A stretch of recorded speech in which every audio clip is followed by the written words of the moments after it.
And we are live. Shalom.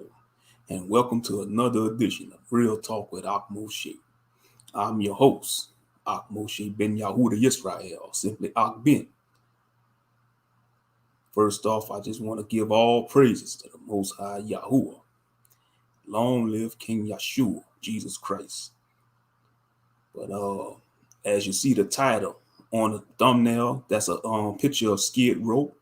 Now, Skid Row is a neighborhood in LA that is known for the biggest section of the homeless population, which leads to this live stream to talk about the homeless crisis of America's West Coast, on the West Coast, like states like California, Seattle, Washington, Oregon, Portland, Oregon, the whole West Coast, those major states, and how the liberal states is allowing the homeless just to live reckless, like for example, I watched, I'm going to be sharing some videos from a channel I'm subscribed to.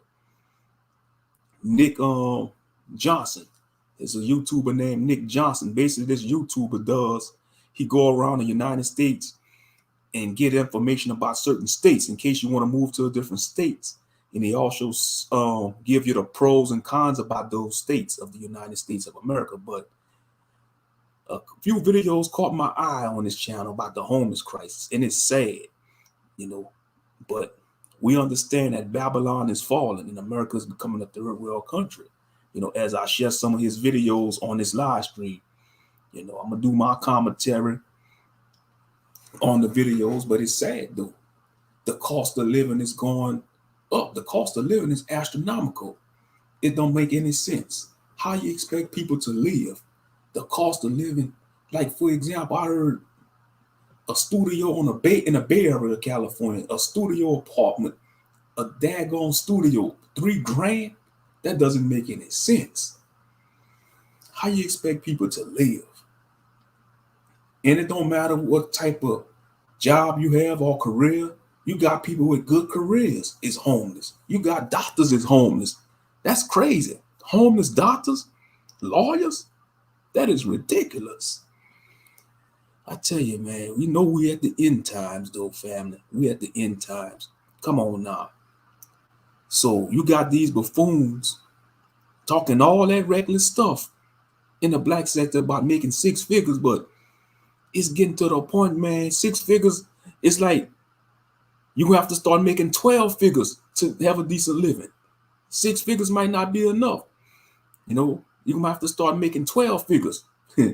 6 double is 12. 6 plus 6 is 12.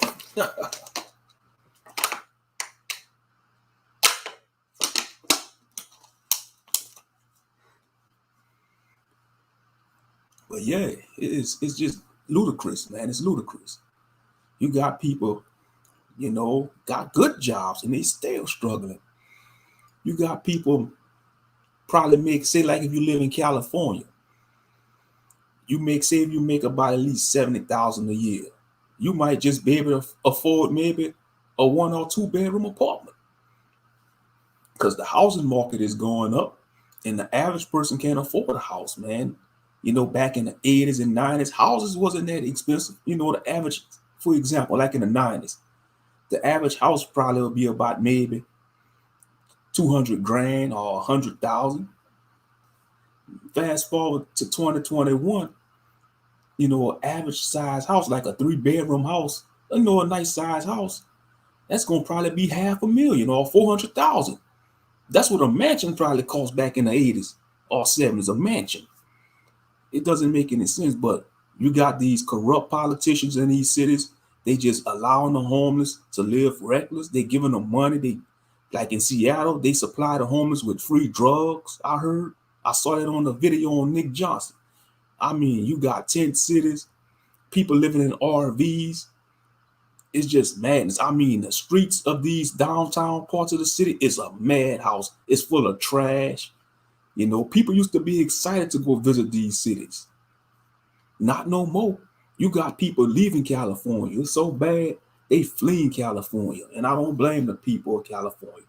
And it's sad because I know the majority of them really don't want to leave. But the way it's becoming, California is becoming a third world country. But you know what? they predicted this in these movies from the 80s. Like prime example, Escape from LA. Even though the first one was Escape from New York, but in the 90s, they made Escape from LA. And on that movie, Escape from LA, you know, California was like in a third world state. And I can tell you, man, predictive programming. But make sure y'all hit the like button, man. Y'all hit the like button when y'all come through to support the channel. I appreciate that. Shalom and salutations, brother Ariel. What it do? What it do? Man, I'm going to just be touching base on this homeless crisis, man. You know, we in the America's becoming a third world country, man. America's part of the Babylonian world system. So America is falling. I mean, it's bad on the West Coast. Man, how you expect people to live? You got people making decent money and they still can't afford a place to live in the West Coast. But that's what they want, though. They want to get rid of the middle class. They want to get rid of the middle class. They want it to be the super rich and the extremely poor. The super rich and the extremely poor. The super rich and the extremely poor. And it's a daggone shame. I'm sure back in the 90s, you know, rent wasn't that high in certain areas. Now everything going up, even where I stay at, the rent going up, man. They want to see, due to the COVID and repairs and all that, you know, everything going up. I mean, it's just been a trying year, man. You know, it's just been a trying year and more to come. More to come. 2022 look like it's gonna be worse. So you got this senile madman. He wanna tell people to take another dose, man. Another dose of that snake bite.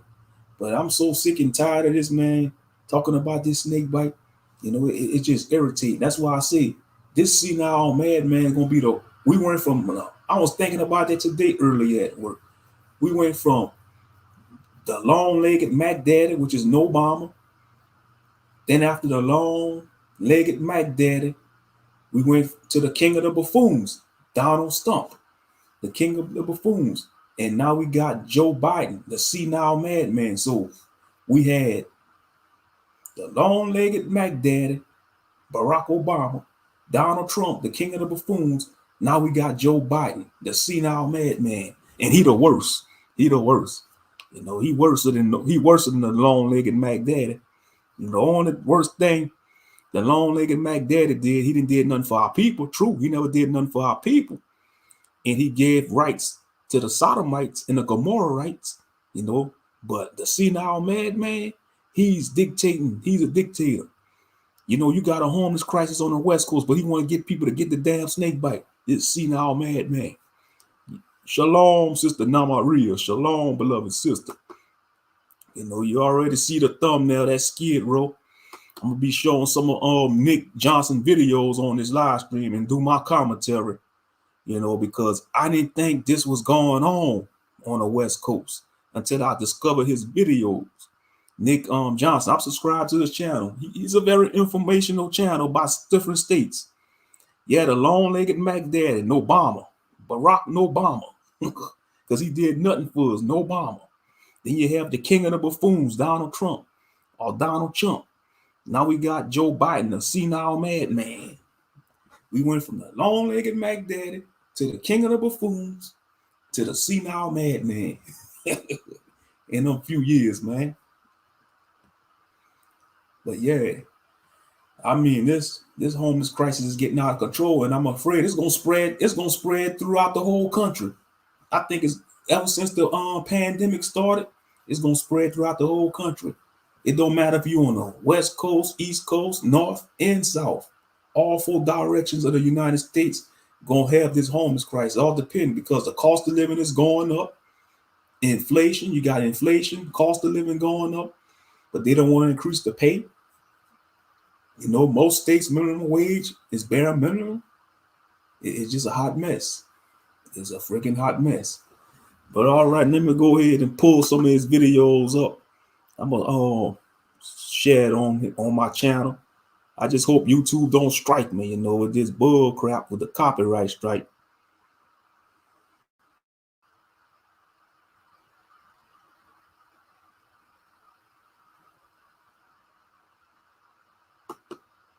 And my laptop acting stupid. I'm gonna have to pull out a new window. I have to pull out a new window. But let me go ahead.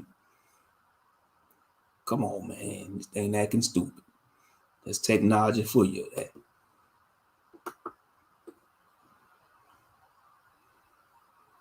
But yeah, man, this homeless crisis is getting out of control though.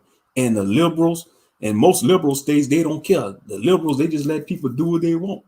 They let them do what they want.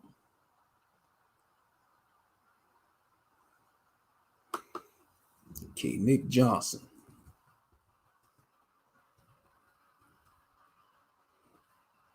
I watched the Seattle video. It's bad in Seattle. That's the worst one, Seattle. Yeah, I watched that one yesterday. This is how bad the homeless problem in Seattle, Washington is today. Yeah, that's even he do a breakdown on all states. You know, all states. He do the pros and cons about all the states.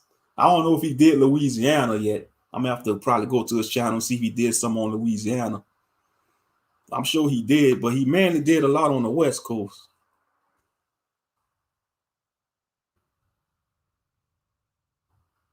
It's bad though. I mean, it's bad. I'm gonna show y'all the San Francisco. I mean, San Francisco is a third world country.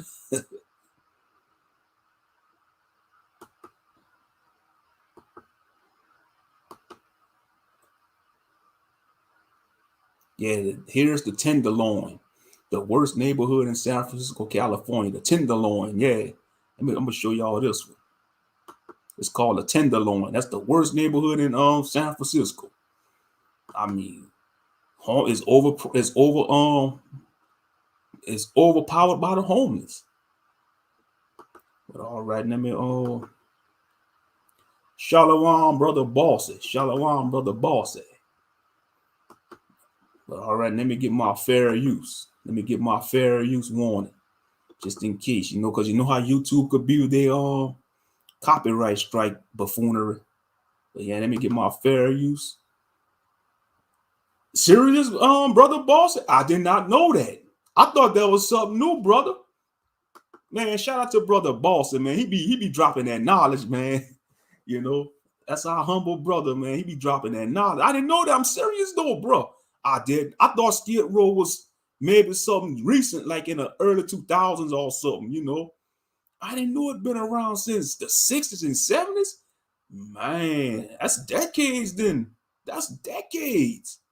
Wow. That's sad though, man.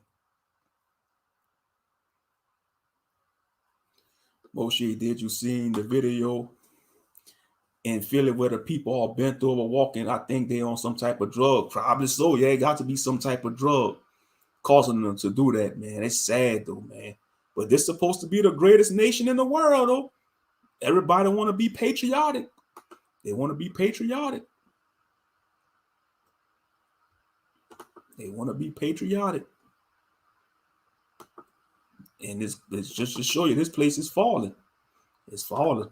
Babylon is falling. Well, America is part of the Babylonian world system. But yeah, let's check this video out, though, family. Let's check this video out. The Tenderloin.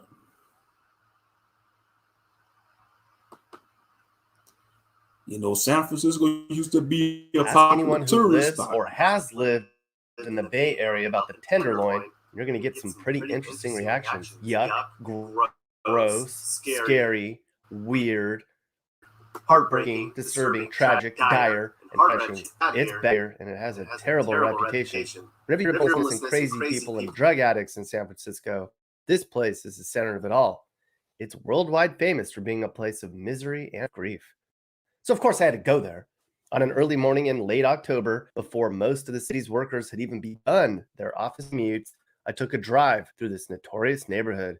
It was everything I thought it would be, especially with the windows down, which I would soon learn would be very dangerous. And then, just to make sure I got the full experience of the Tenderloin, later in the day, I tried to walk through it. As I discovered, it was probably the riskiest walk I had ever taken for a YouTube video. The Tenderloin District is a smallish neighborhood. It takes up about 225 square acres of downtown San Francisco. It's about 50 square blocks, and it's wedged about halfway between Chinatown and the Mission District. According to the internet, this neighborhood is home to art spaces, concert venues, and a mix of upscale and trendy casual restaurants. But even if those things do exist here, they're just overwhelmed by the sights, sounds, and smells of the worst human condition I have ever seen. This part of town has the highest rate of homelessness and crime in the whole city of San Francisco. It got its name because, like a tenderloin, it's the soft underbelly of the city. In the big earthquake in 1906, this place was destroyed, and in its place, they put up a bunch of seedy hotels and gambling halls. In the 1920s, it first became known as a place for graft and drug use, prostitution, and an alternative lifestyle. Later in the 70s, this part of town became home.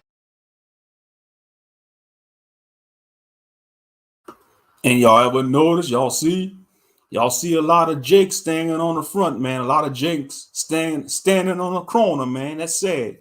You see a lot of our brothers and sisters, man, in the Tenderloin. You know, it's one of the dangerous areas in San Francisco. Oh, okay. Wow. I remember when I was younger and acting up, my mother used to ask me if I wanted to go to Skid Row. That was decades ago. Yeah, they say it's bad, though. They say Skid Row is bad. It's bad. You know, that's a bad, I mean, them homeless people be fighting each other and killing each other, man. It's like, it's the Walking Dead. Dang. And it seems like the government of the state don't care. They just letting them do what they want. They just letting them do what they want, man. That's them liberals, though. You see these liberal states, the liberals are ruining them states. The liberals are letting the homeless just overcrowding the people. You know, it's sad. It's chaos. I can't stand the liberals, man. They represent chaos. Now, don't get it twisted.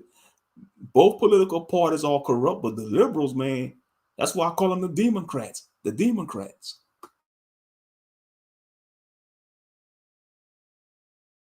Home to a large number of refugees from Southeast Asia.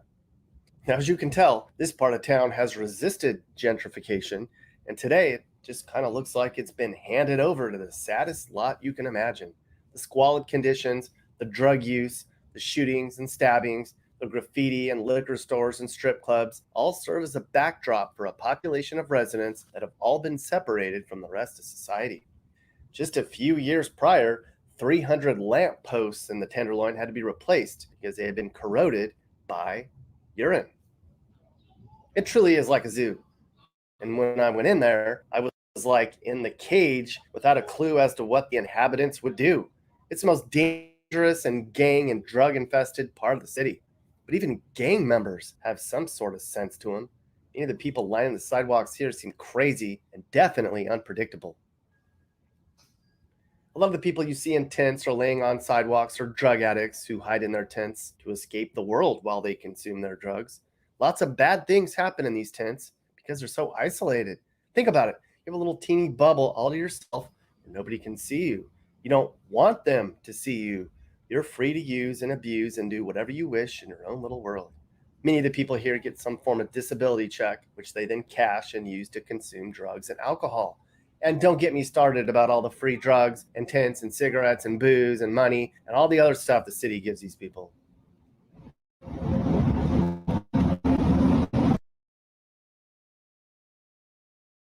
Y'all heard that? That's crazy, man. The city gives them free money and they use the money that the government gives them to get drugs, booze, and all types of things, man. It's crazy. It's like they want them to stay. It's like they supplying their addiction. You're supposed to help people, but some people don't want to help themselves, though. Okay, in Boston, our Skid Row is called Methadone Mile. Methadone Mile, I guess because of the meth heads. Man, that is crazy, man. But you see, these liberal states, they are supplying their addiction. You got to be a sucker to go want to visit California and San Francisco now. The way the West Coast is getting, it's becoming like a third world country. And I hate to say it, it's going to spread throughout the whole United States. This country is going to become a third world country. We in a pandemic. The cost of living is going up. A lot of people ain't going to be able to afford to housing. It's just ludicrous, man. It's a damnable shame.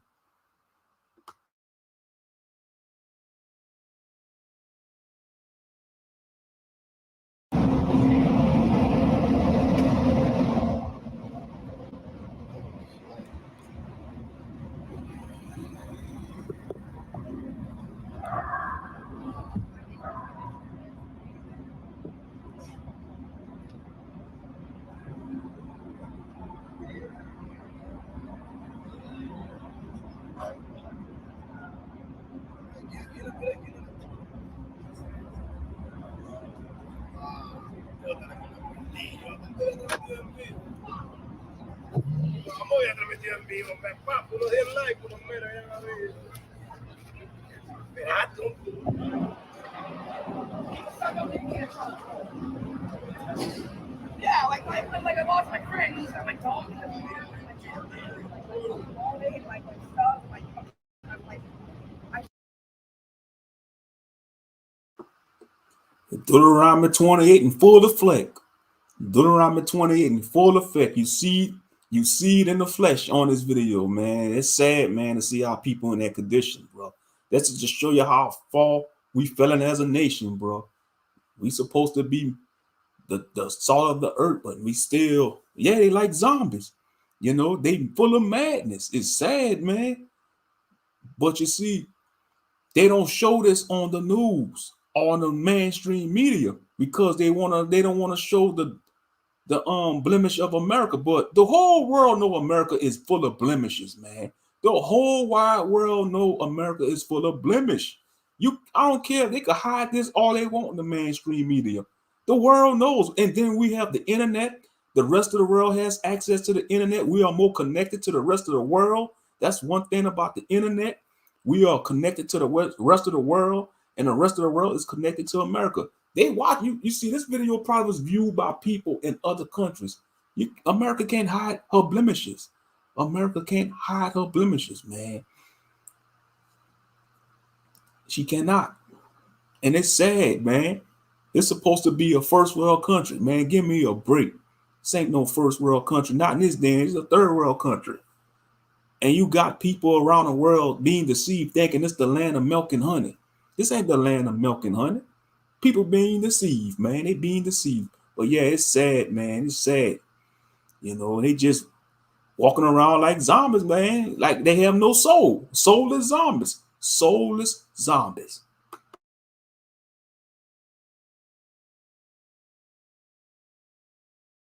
Can't even charge my phone. This dude got a box up there, right?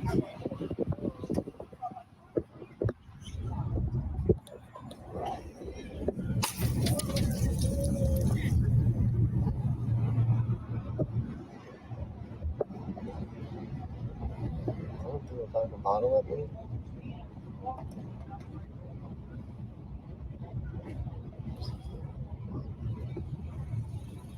Yeah, someone just threw a bottle at me.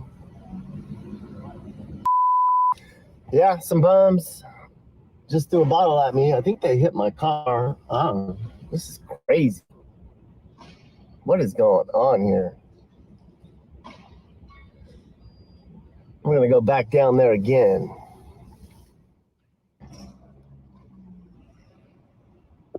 Hang on.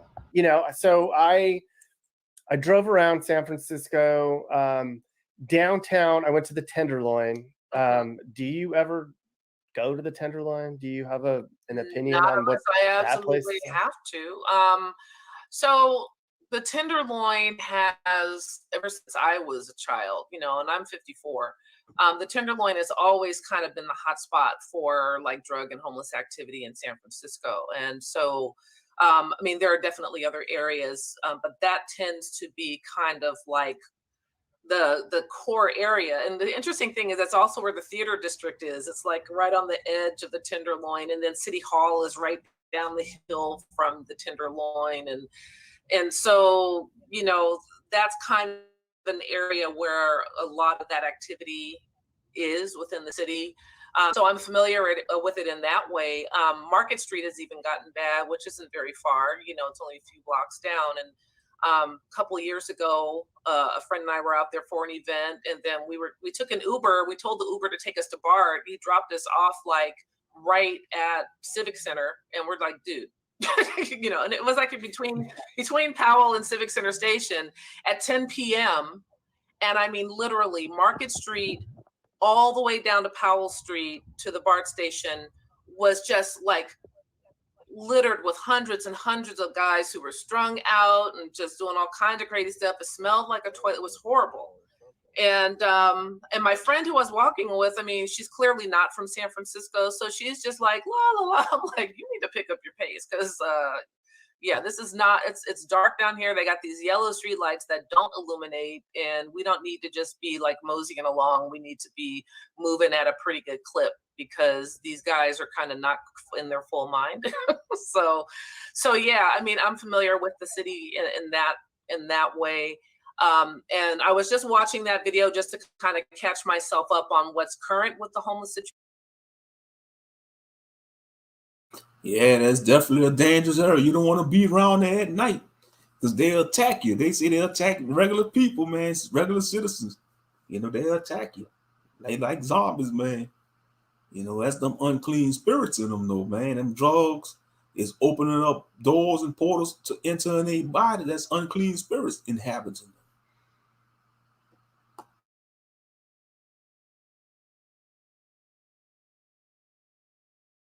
Situation, but the Tenderloin has been the main area. I have been in that area, not hanging out, but I knew people, like a photographer that I once worked with was in that area. Another person I worked with years ago lived in the Tenderloin.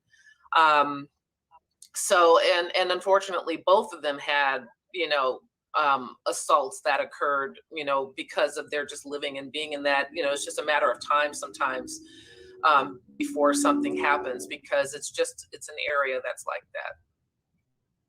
Yeah, I used to know somebody that lived, all he could afford was to live in a really crappy apartment in the Tenderloin when he first moved to San Francisco from the East Coast. Yeah. To work for the company I worked for, and he got beaten up and robbed twice. And I drove through it. I tried to walk kind of around it from the south side, because I thought I'm gonna get a little closer out of the car. And it's like down on Polk very Street. rarely.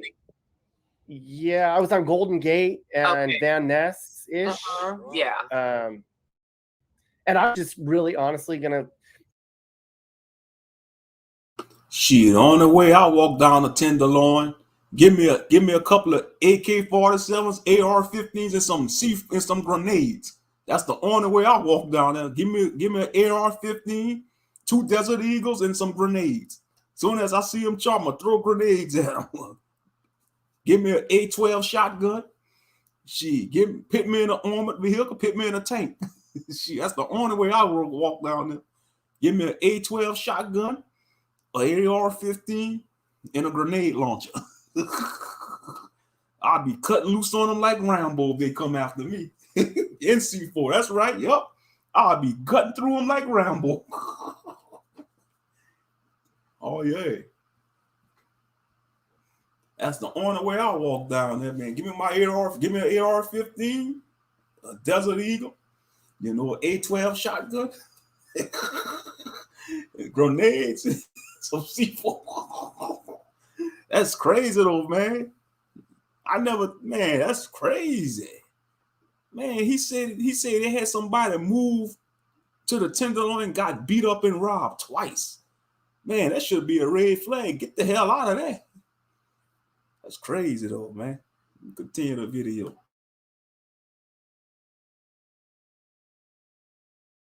Walk up to the edge of it and kind of parallel it, and just kind of see what it was like. And I kind of accidentally kind of walked into it deeper than I wanted to be. And I kind of realized I like got to an intersection and I was like, all I saw was hell for 3 blocks in every direction. And I was like, I need to get out of here. And then they started to kind of follow me. And I mean, I don't look like I belong in there, clearly. I look like a tourist that was like lost, which I guess I sort of was. And I kind of had to get out of there pretty fast. And I've been to I'm from an area that is not glamorous. And I've been to a lot of really bad places. I would actually want to be in like a ghetto in Philadelphia where people are sort of sensible than to be in trapped with a bunch of lunatics because they're so unpredictable. Like, I mean, people like. I wonder if Nick Johnson been to Fifth Ward. I'd like to ask Nick. I wonder if Nick been to Fifth Ward. They ain't gonna probably do him nothing anyway because he white. You know how people is. They be like, oh, just a white dude. He coming pass through. They probably gonna welcome Nick. They gonna welcome him with open arms. But let one of us trying to go to Fifth Ward or any other neighborhood we don't belong to, man, they gonna try to rock our snot box, man. They probably will rock our snot boxes because our people hate each other, man. That's crazy. We have the same skin color. We from different states, but if we go to the wrong hood, they're gonna rock our snot box or turn our subscription off. But let a non-black person go in them areas, man, they gonna just let them pass through. Open the floodgates for them. It's crazy.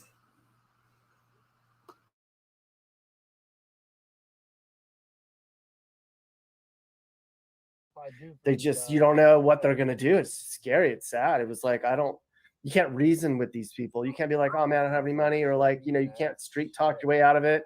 Right. They don't care. No, they're not in their right mind. Many of them are addicted, and they're literally on drugs when you're dealing with them out there. And that was why I sent you that video, because this guy gives you kind of an inside look of what's really happening there on the street. They're either high and knocked out, or they're going through withdrawal, and then they're looking for their next hit. And so, yeah, they're trying to figure out how to get that next hit, whether it's busting someone's window and stealing something out of the car, or stealing a catalytic converter, or, any number of things, shoplifting, all those issues very much are tied into that homeless problem in the city. Yeah. I can't tell you time. What did you say? I said that they give them needles. They want them to have dignity in their addiction, and so they give them free needles. I'm like, yeah, I don't think that's helping. So. Yeah, they were giving them cigarettes and booze in hotel rooms, and just hey, just be quiet and stay out of the way. And no wonder the homeless rate is growing in on that side of the bridge, because people they're pandering and catering to them and giving them stuff and words out. And it's like, hey man, like. I get a carton of cigarettes a week. I get money for beer. They feed me. I can put my tent wherever I want. And I can poop wherever I want. Right. It's a party, man. Man, that's crazy. So the state is giving them, supplying their addiction. They put their tent anywhere they want. Yeah, that's what they say. They say they be crapping and peeing all over the thing like animals. Yeah, that's what it is. They demons, exactly. They demon possessed, now my real, because only demons act like that. Demons have no sense of sanity, man. They just act all crazy. It's sad. They demon possessed, man. Come on, we'll put a tent in the middle of nowhere, get strung out and crap and pee all over the sidewalk. Man, they say they smelling like a sword, man, like animals. It's crazy. But this is supposed to be America, and they allowed it. It's crazy. And they allowed this to go on in that state. What's wrong with but the politicians don't care, because they pocketed all the money from the taxpayers. They corrupt. They don't care about the people. These politicians, it don't matter if they're Republican or Democrat. Look how they letting this going on in San Francisco. It's a hot mess. And like I said, this crisis is going to spread. This probably going on in all 50 states. But it's probably, I know I'm just focused on the West Coast, but it's probably going on in all sections of the United States, but it's probably might be worse on the West Coast. As the inflation increase and cost of living going up, is you gonna have more people out on the streets, man? That's sad. This is supposed to be a first world country. You got the citizens can't afford housing, they living out on the streets. Well, she gonna tell them to go? They can't go, all over. They gotta put their tents in the streets. But let's continue.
Do you ever go to the Tenderloin and like what kind of stuff do you hear goes on there?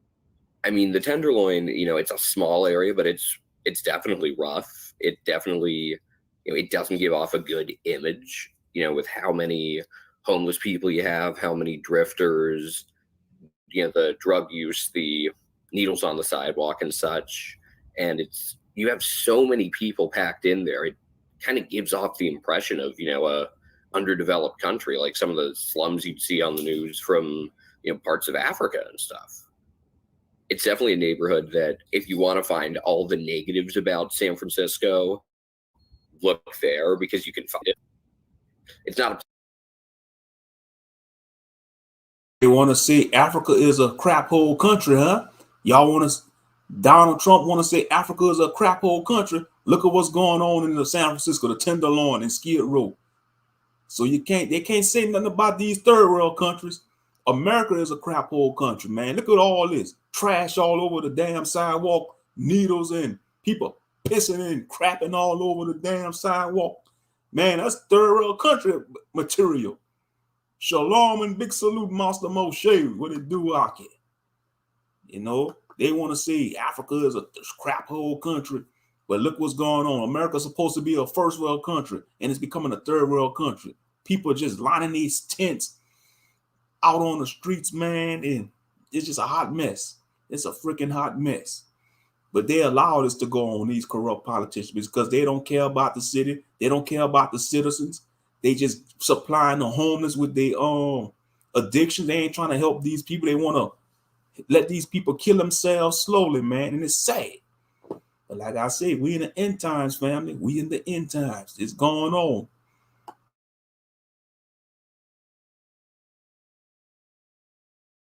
Place that you're going to, if you're looking to go out and go have a nice dinner or go to some bars somewhere, it's not exactly a place that people hang out at all.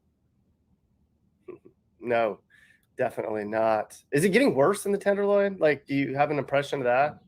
Yeah, I think so. I mean, it was never good, but it seems like you've got a larger and larger homeless population, or if you want to use the buzzword that people use now, unhoused. A lot of people like to use that term.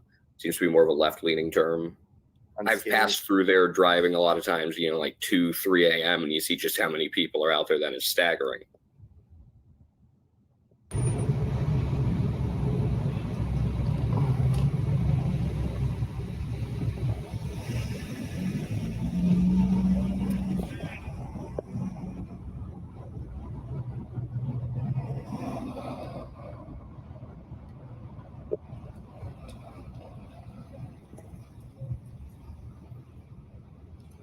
Just broken bottles and trash, like people just running stuff over. It's like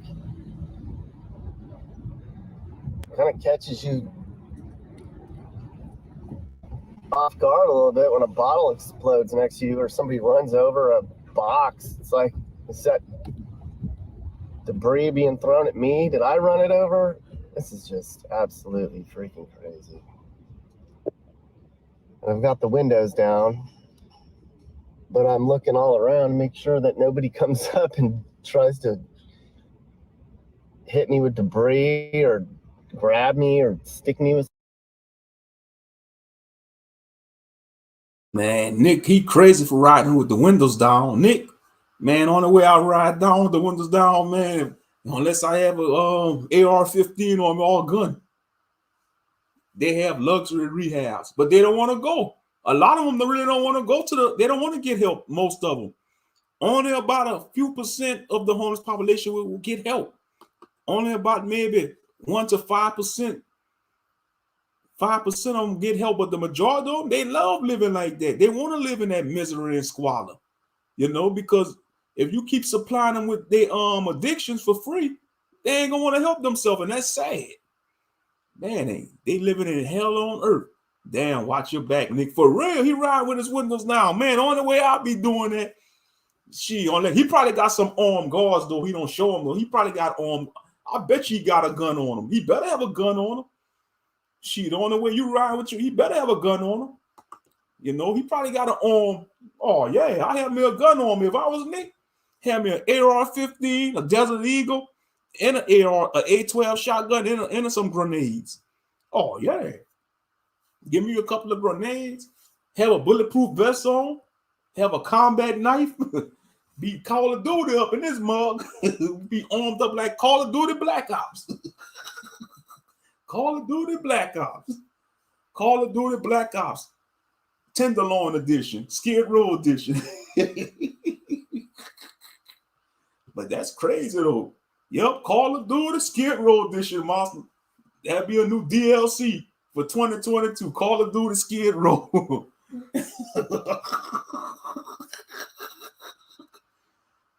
He better have a gun. Only way I ride. I bet y'all have a gun. Ride through there. If I'm doing a documentary and then, oh yeah, I'm not going in there unless y'all give me an AR-15, an A12 shotgun, a Desert Eagle, a 9mm. You know, oh yeah, have me armed up. Put me in an armored vehicle. Oh yeah, put me in one of them zombie apocalypse vehicles with the armor with the spikes on the bumper. If they trying to pile up on my vehicle, run them over. Oh yeah. They do that in them foreign countries. They don't play in them foreign countries. You know, let them trying to storm the prime minister vehicle. Man, they gonna shoot them up.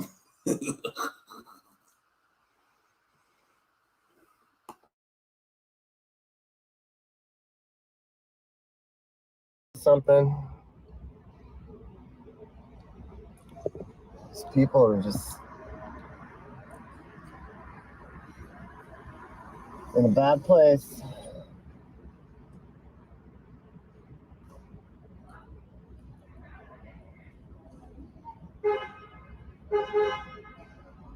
Welcome to America.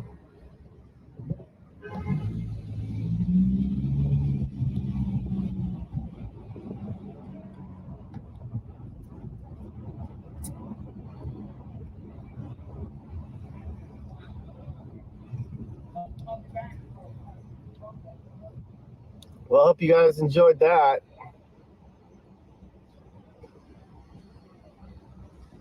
That was probably way more intense than even the inner city ghettos that I've seen, because you're just a sitting duck here, especially with the windows down.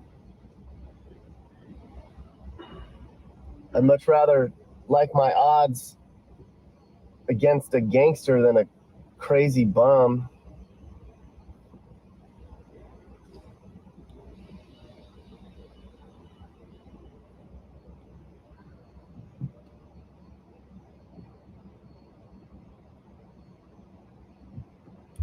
The Tenderloin, there you go. And it's literally 8:30, maybe 9 o'clock in the morning. Imagine what this place looks like at 5 o'clock. I don't want to know unless I'm in a vehicle that I don't care about.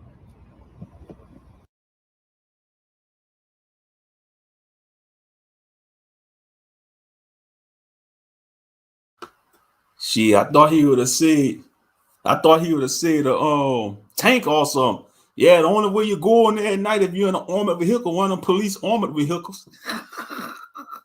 Getting one of them military 6-wheel tanks. You know, like them military armored vehicles is a 6-wheeler. It's them 6-wheel armored tanks that you can ride on the street. The military striker tanks with the 6 wheels. Instead of they got tread wheels, they got 6 wheels. You know? That's crazy though, man. That's crazy.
I know, right? Yeah. Shit, you can't pay me to go there at night for real, man. But yeah, all jokes aside, that's sad though, man. Just standing around that like they lost, like they got no soul, man. Soulless zombies. You know, it's sad. It's sad though. That's very sad, man. You know, but they wanna. You see, most Americans don't know about that. They don't show that on the media. They don't want to show that on the media. They want everybody to, they want people to believe in the illusion that, oh, everything's okay in this country. No, there's a homeless crisis. There's a major homeless crisis in this society. I mean, it's a hot mess. It's hopeless. You see a lot of them, they walking around hopeless, man. That's sad. They don't want to help them. I'm gonna just read some of the comments, though. Let me read some of the comments. You know, I like to read the comments in the comment sections. Let's see. Gene Capretti says, hard to believe in my using days, I was homeless in Skid Row and the Tenderloin. Never was hurt nor attacked. Maybe because I was drugged out. Thank God for 4 years of sobriety. So they be having people comment saying it was homeless, man. But you got to watch that too, because some people like to lie on the internet too. A lot of people be lying on the internet, telling tall tales. You got internet people that tell tall tales. But some of them could be true though, but the majority of them be tall tales though. I live in a Tenderloin for many years when I attended UC Berkeley. In fact, you passed my old apartment building on your video. What I remember about the loin was that there were lots of families with kids. This was in the mid to late 90s. The problems you speak of were there for certain when I lived, but even now, they still remain many families. Oh, man, I ain't reading all that, man. That's a long paragraph you wrote. Golly, bro. You be writing the whole damn saga in here. Y'all writing the whole book. They be writing the whole book in this damn comment section.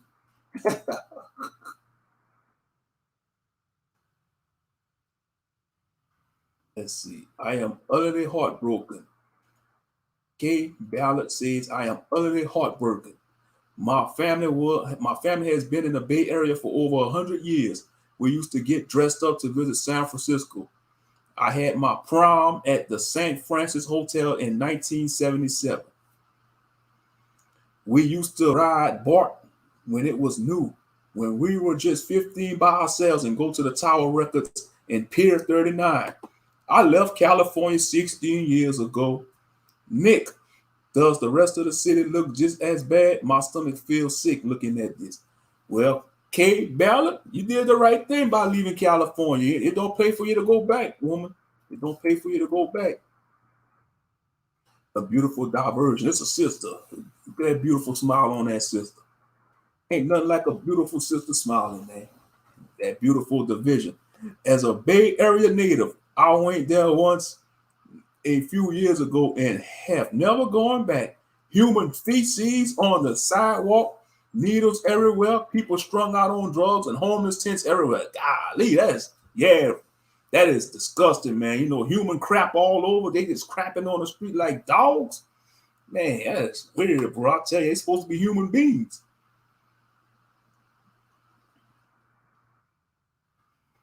And somebody gonna reply, Mike T, now are you going to vote Democrat so it never stops? He replied back, strange comment. I hope you did not assume I vote Democrat. I don't vote Democrat or Republican. That's right, sister. Don't vote for these buffoons because they don't care.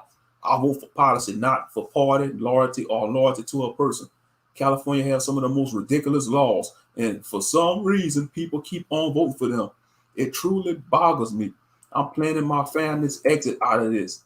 I'm planning my family's exit out of this state. So I guess let it burn. Yeah, that's right, sister. Get you and your family out that hellhole, California. Come to the South. Go to Texas or go somewhere in the South. The beautiful diversion.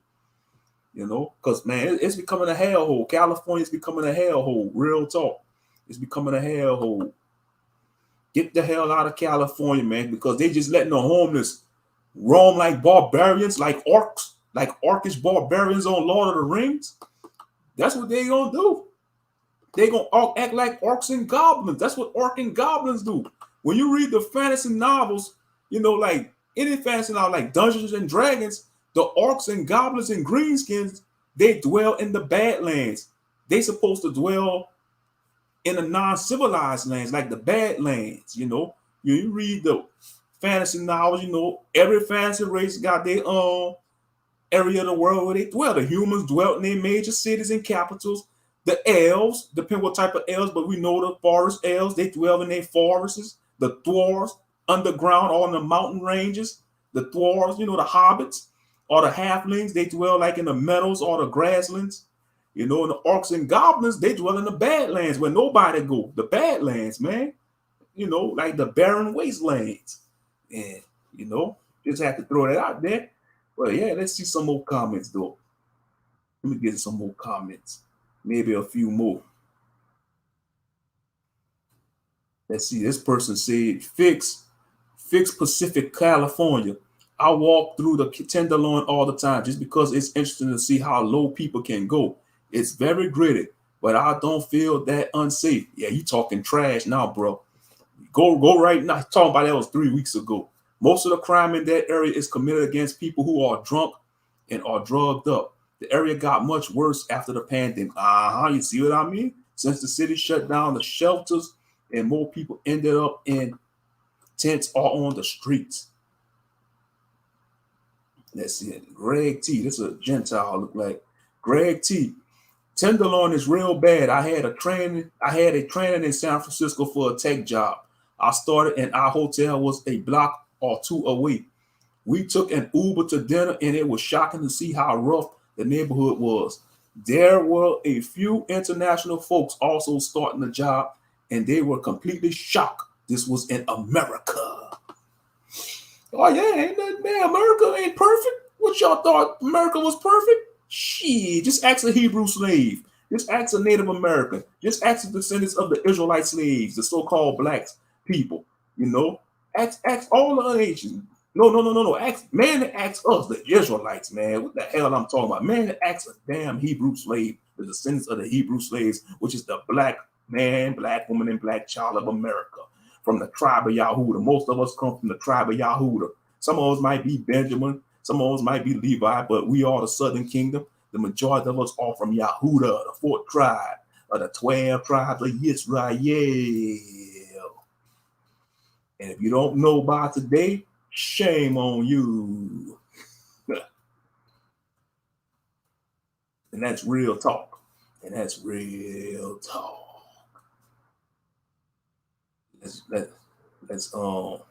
should be enough comments. They got so many comments. Let me see what y'all talking about in the chat room. See what y'all talking about. All right. What's up. I'm gonna show y'all Seattle. That's sad though, man. That's sad. It's supposed to be America though. It's supposed to be America though, family. But look what's going on. What's going on in the lawn.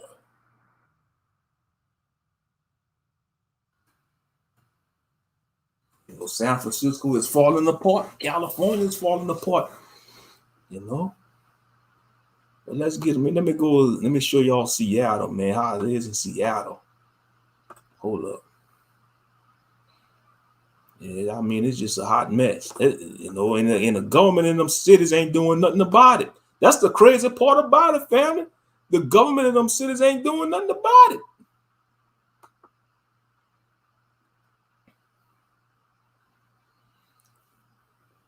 I watch what the hell happened in Los Angeles, California. I saw the worst Democrat cities in the United States. This is how bad the homeless problem is in that area. I'm gonna show y'all this one. It don't make any sense though, man. I mean, it's just corruption. The corruption of the politicians, man. They don't give a rat's crap about the conditions of the citizens, but the cost of living is going up. It don't make any sense. The cost of living is going up. How you expect people to make a living? And what's sad, like I was mentioning earlier, you got people that's homeless working. Because when you think of a homeless person, you think of somebody that's not working. half of these, a good percentage of these people that's homeless are working. People call it free free tents, free drugs, free money, free medical I care. didn't ask the video to free play reign. right now. What began as a hold up. sympathetic and civilized agendas exploded Let me into finish my commentary, man. I had the video playing before I want to press play. That's YouTube for you though, but yeah.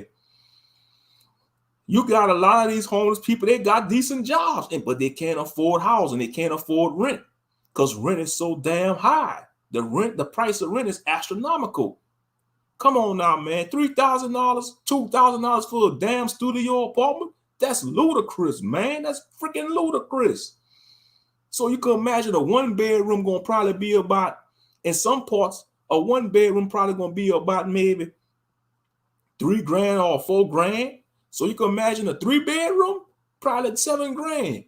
That's ridiculous. That's a house note. That's a high house note. That might be a house note for a mansion, $7,000. Golly, man. But that's what they want, though. They want people to lose their mind. The government, the super rich, they want people to go in a barbarian state so they can bring forth martial law. It's all designed by the damn elite, man.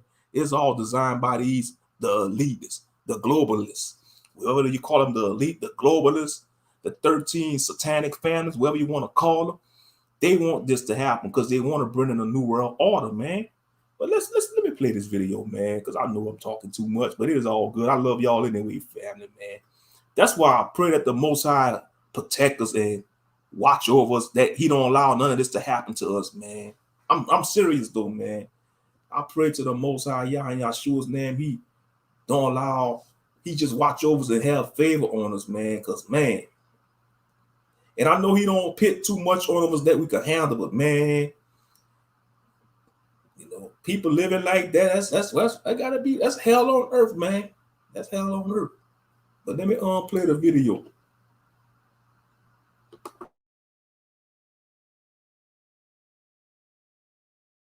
to a crisis. All over Seattle are signs of misfortune and tragedy. And despite a lot of the money and platitudes, the catastrophe here is only getting worse. So on a chilly day in late October, I drove all over the city to see the extent of it all. The goal was to check out Seattle's newest plan, a series of tiny temporary villages that the city thinks will help alleviate the number of people on its streets. And along the way, I got just a small glimpse into how bad things in Seattle have become. A big part of the problem here is drugs and mental illness. While the cost of living's put hundreds, if not thousands, of Seattleites out of their homes, it's the city's policy on drug use and law enforcement that really has made the problem here so bad. The city tolerates drug abuse and even encourages it. Police officers complain. The city tolerates drug abuse and even encourages it. It really has made the problem here so bad. The city tolerates drug abuse and even encourages it. What? It encourages drug abuse? So they want people to stay high and on strung out. Man, that's sad, bro. They want people to be addicted to their drugs. Oh, man. Free Addo, huh? They call it free Addo because you get free everything, huh? Free drugs, free money, free beer. Man, they want people to stay all drunk and strung out, man. That's crazy.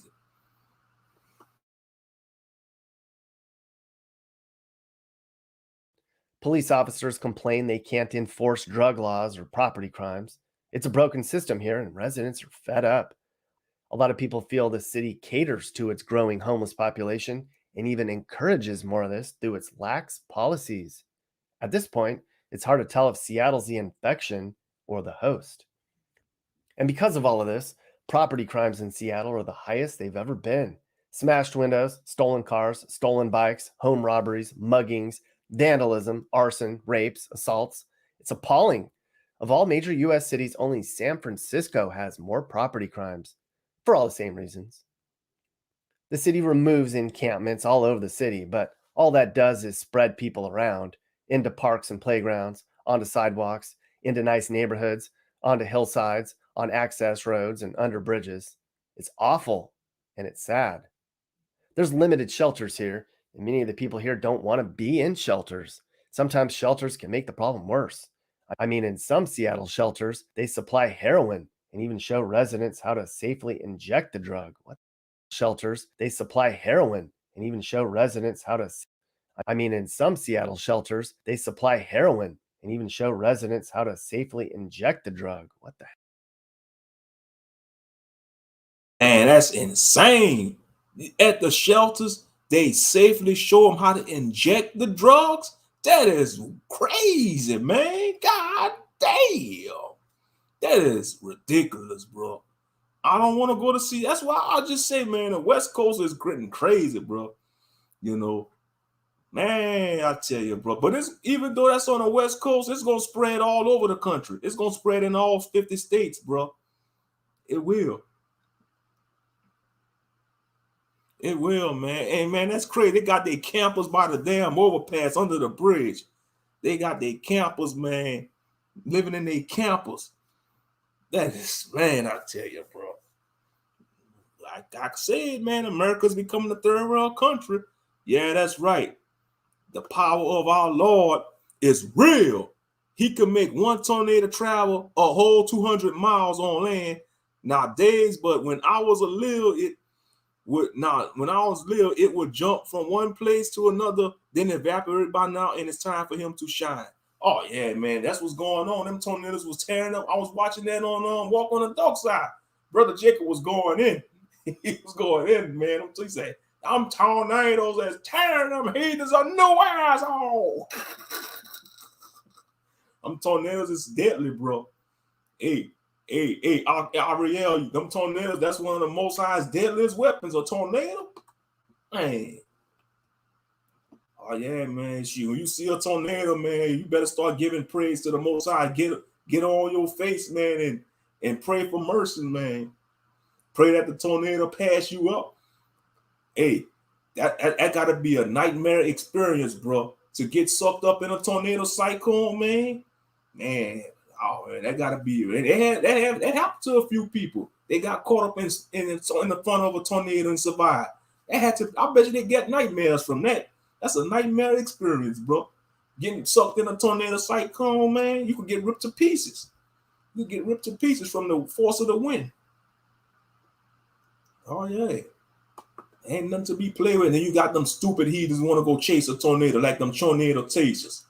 Goddamn English language, tornado chasers. They want to get in their cars and monitor and chase a tornado. Like on that movie Twister. With back in the 90s. That was a classic movie, man. That was a good movie, Twister. You know, when they was chasing them tornadoes tore their asses up. Tore them heathen asses up in the phone. You don't play with no tornado, man. You don't play with no damn tornado, dumbass heathens.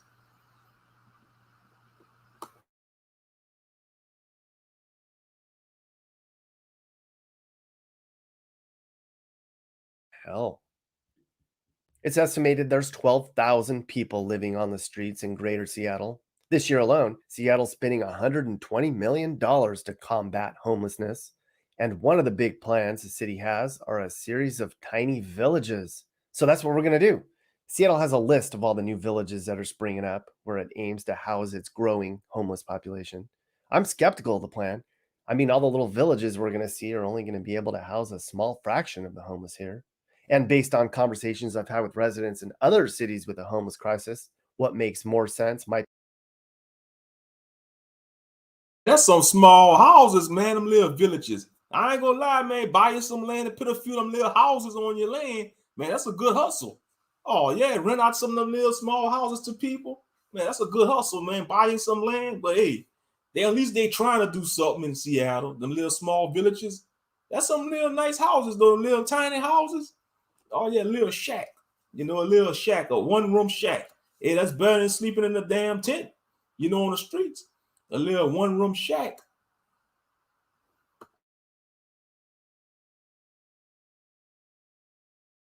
Be solving the drug and mental illness problem, so you wouldn't need as many homes. But alas, I'm not directing the policies here, nor am I a Seattle resident. Let's begin our journey to see Seattle's grand plan to solve its homeless emergency. On our way to Rosie's Village, first established permanent little mini village in the city of Seattle.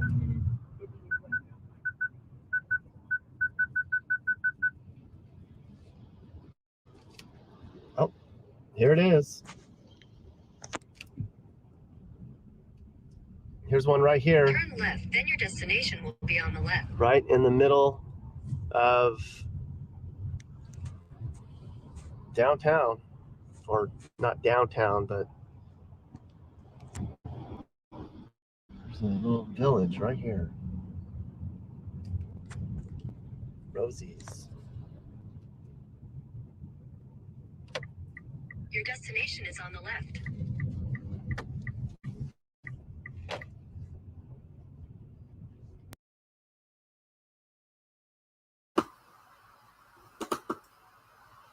Yeah, they have those same tiny homes for the homeless where I'm at. Oh, for real, Bossa? That's what's up, Bossa.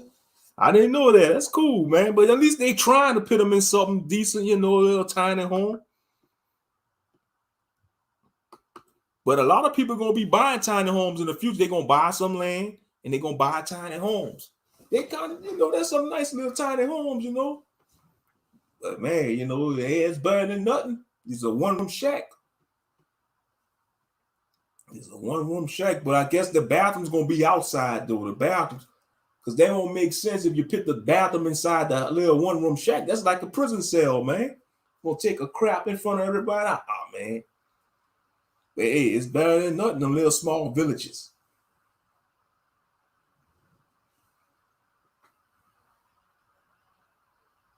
Cali has them also off the highway. Okay. Yeah. Hey, what y'all think about them? I think they look nice, man. They look decent, you know, but it's a one-room shack. It's better than nothing. You know, a nice little small cozy home, you know. But if I had some land, I like to build a cabin though, man. And have me a cabin. You know that's what Master Moshe, he won't mind having a cabin either. You know, Master Moshe mentioned that he'd like to have a cabin. Oh yeah, get on the land, get your own land, get off the grid. Get off the grid, man. It's like the movie Player One. Oh, Ready Player One, okay. It's like the movie Ready Player One. But yeah, at least they trying though. At least they trying to do something. You know, put them in some. But you know what's sad though? A lot of them ain't gonna really want to go there because I'm sure them little small villages, they're gonna have rules. Some of them gonna enforce rules. And you know, a lot of homeless people, they want to live like a vagabond. They want to be free, you know. But man, it's really not freedom. You see, a lot of homeless people think they're free, but they're not free because they stagnant. They ain't free. They're a slave to their stagnation. They're a slave to their addiction. They're a slave to their pride. They're a slave to their ego. They're a slave to their flesh. They're not free. Just because y'all not paying bills like the normal citizens are, nah, man. And they giving you free drugs, free money. Man, they crippling you. They crippling you. The government is crippling them. Exactly. It's better than being on Skid Row. Exactly, Sister Namari. You know. So I'll tell any homeless person, man, go on trying to get you one of them little tiny houses, you know. Yeah, you're gonna have rules in the village, but hey, you're gonna be under surveillance, you know, you're gonna have surveillance, you know, it's better than nothing, it's better than being on the street.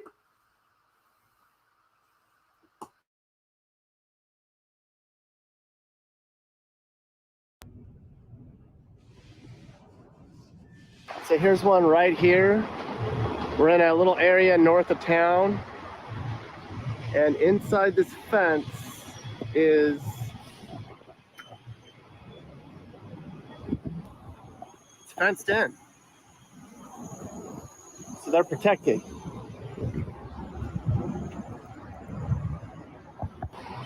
We're gonna build more.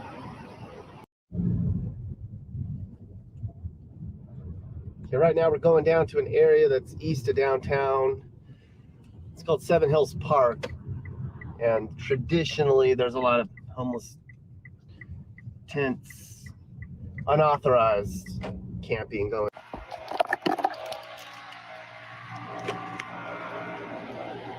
So this is Seven Hills Park. This is not supposed to be allowed, but it is a thing. And we're right in the middle of a neighborhood. Kind of a nice neighborhood too. Some nice homes. And right here in this old park is a homeless camp. Now, you moved to Seattle recently, and you've got some perspective on, the Los Angeles homeless scene. I know you were homeless for a while. So you have a unique insight into the Seattle homeless situation. Yeah. I just wanted to kind of ask you, if you could kind of give people an idea on like what's happening with the homeless problem in Seattle right now. Yeah, so actually, this is my second stint in Seattle, and so I lived here in 2018 for a year, and you started to see some of the effects of the policies and just like same stuff that's been happening in every city for like the last 10 years. But now that I came back, it's like you said, it's not as bad, but it's because they know where to hide now, and especially during the winter. Where they've moved is to the parks. So that's a big problem in all these like really nice, well-to-do neighborhoods in Seattle. That's where they are, and it's because they're very upset. So I will give this to the Seattle homeless. They're making a statement. They're moving into the neighborhoods. They're moving into the parks to say, "F you. We are tired of this. You give a shit. You don't care about us." So they're just that's kind of like a little bit different than what's happening in LA, because LA, they control them. They tell them, you don't come here. You can stay in Venice. You can stay in downtown. You can but in Seattle, it's free for all, man. Heroin's still a big deal up here as well. That never really left the area. I go to libraries frequently here because I travel around and do filming. So there's needle dispensaries as soon as you walk into the front lobby of a library. It's a little concerning. And they're in the bathrooms. They're everywhere here, dude. So heroin is still a really big problem here.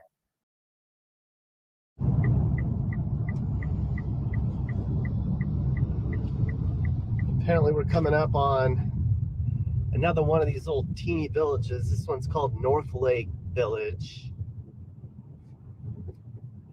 And it's only a mile from the first one. Kind of under a bridge in an industrial part of town. Some of these used to be temporary, and then And you see what's bad about being homeless like that? You see how they had all their tents like that next to each other? You can't leave your post because they're going to steal your stuff, man. They ruthless. They cutthroat. A lot of people, they cutthroat. You can't leave your tent. If you want to move somewhere else, it's like you got to, even if you just go right there to the corner store, man, they'll go in your tent and steal some of your belongings. You see, you can't move a lot. The only way you're going to have to move, you have to undo your tent and take everything with you, man. Unless it's somebody that you really could trust, But yeah, they go 9 times out of 10, you leave your tent, man. They're gonna go on your belongings and steal some of your stuff. It's a cutthroat lifestyle.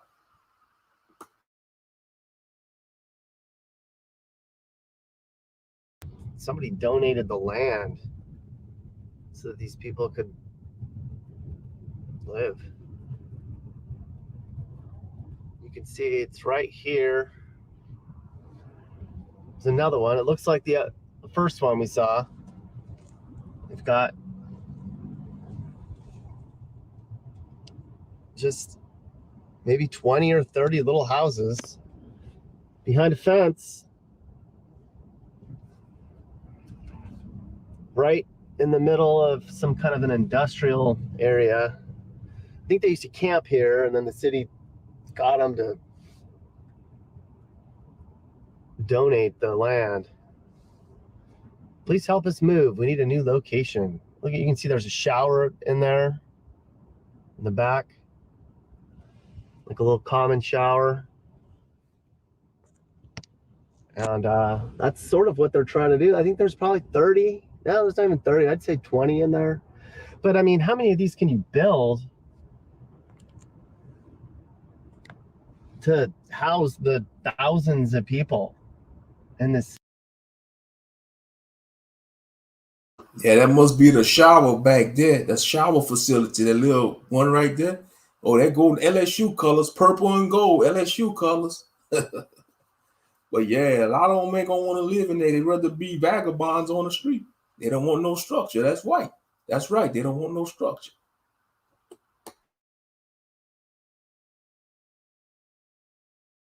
City. right, we're gonna go to the next one now. Sorry, I'm just gonna keep talking because there's a lot to talk about. This really pissed me off too, because I came up here to help the homeless situation as well, and I wanted to get involved with the organization called We Heart Seattle, and they're strictly a volunteer organization. They don't get paid by anyone. They strictly do this out of the kindness of their heart. So about 2 or 3 weeks ago, the mayor of the city issued them a cease and desist order to say, hey, sorry, you can't help the homeless anymore. Please don't go pick up trash anymore. Please don't give them clothes. They've helped 68 people get off the street. They're not allowed to do that anymore because of they're disruptive. Can you please tell me how volunteers that don't get paid, have no contract with the city, out of the kindness of their hearts, are being disruptive to the society? That blows my mind too. So, I mean, there's an argument that, I've heard a lot of people say it's a money grab, like the city makes money or profits on the homeless problem, or somehow benefits by encouraging homelessness and drug use. And is that true? Why would they do that? Is that true? Like, how would that work? Like, is there a reason the city would want to have? Yeah, no, I've heard this in LA too. And in LA, you can prove that because of all the, like that Triple H policy they passed. There's paperwork that actually proves that they're making money off in LA. Seattle's a little different. It's a little hard to quantify why they're doing this. I mean, I know why, because they want to, they don't care about you, and they just they're trying. It seems like they're like just trying to destroy the city. I swear, it's just what it seems like. It just seems like they just want to make the city as crappy as possible, and just ruin the infrastructure, and to me, I think it's just easier for them to just say, it's kind of like San Francisco here, dude, where they literally they can do drugs here. They don't get busted for stealing. They don't, they can pretty much live wherever they want. So again, that's just seems to be the liberal theme, is to just further degrade society in that way and not help these people. And further, I mean, they'll give them drugs. They'll give them, like you said in your San Francisco, your tenderloin thing, same crap here. They give them drugs. They give them needles. They give them their needles. So, I mean, they're not helping the problem. Obviously, they're perpetuating it. So it's very, very confusing. Yeah. And they actually show them how to take the drugs. Safely do drugs. Yeah. Here's how you inject it. Here's drugs 101. Yeah. Yeah.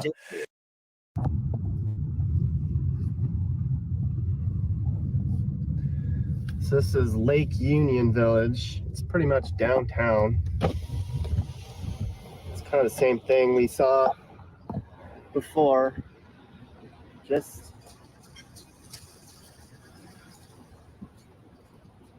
30 or 40 little mini places right here. I'm doing like a documentary on this whole thing that's going on. This is great. Is there a way I can like talk to anybody, or The manager. can I sit down with you for a couple minutes and do a quick little interview? You need to talk to Josh Castle, or I called him and he didn't call. He was going to call me. He didn't call me back. Inner Bay. Yeah. There's like a brand new one going on. And he said that there's like 20 of these so far, and there's like 30 each. That's like 600 people. Yeah. How many total does Seattle have that they're trying to house? oh, I think we have 9. 900? No, 9 villages. No, I mean like 600. Will that make a dent? I guess that's the question.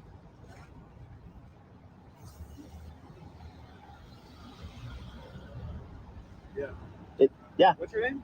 Nick Nick what? Johnson. Johnson? Thank you. All right, so he wasn't going to let me in there. He didn't want to talk because they've got people that officially speak on behalf of the place. But again, another little village right in the middle of downtown. I guess, I mean, if you lived here, I don't know how you'd feel about it. If you lived in some of these fancy buildings, if they behave and they're good, I guess. I ain't gonna show the whole video. If y'all want to watch the rest of the video, y'all go to his channel, Nick Johnson. The channel is Nick Johnson. But yeah, that's crazy, man. They just pitching their tents. They pitching their tents right next to the residents, where people that live in buildings and like in apartments and houses. That's insane, though. You can imagine the subdivision, man, the homeless just pitch their tents in people's yard. That's gonna cause chaos, man. That's gonna cause straight up chaos. But yeah, I ain't gonna show the whole video. I just want to show a few minutes of it. You know, but man, this is getting out of control though, man. The homeless crisis of America. The homeless crisis of America on the West Coast.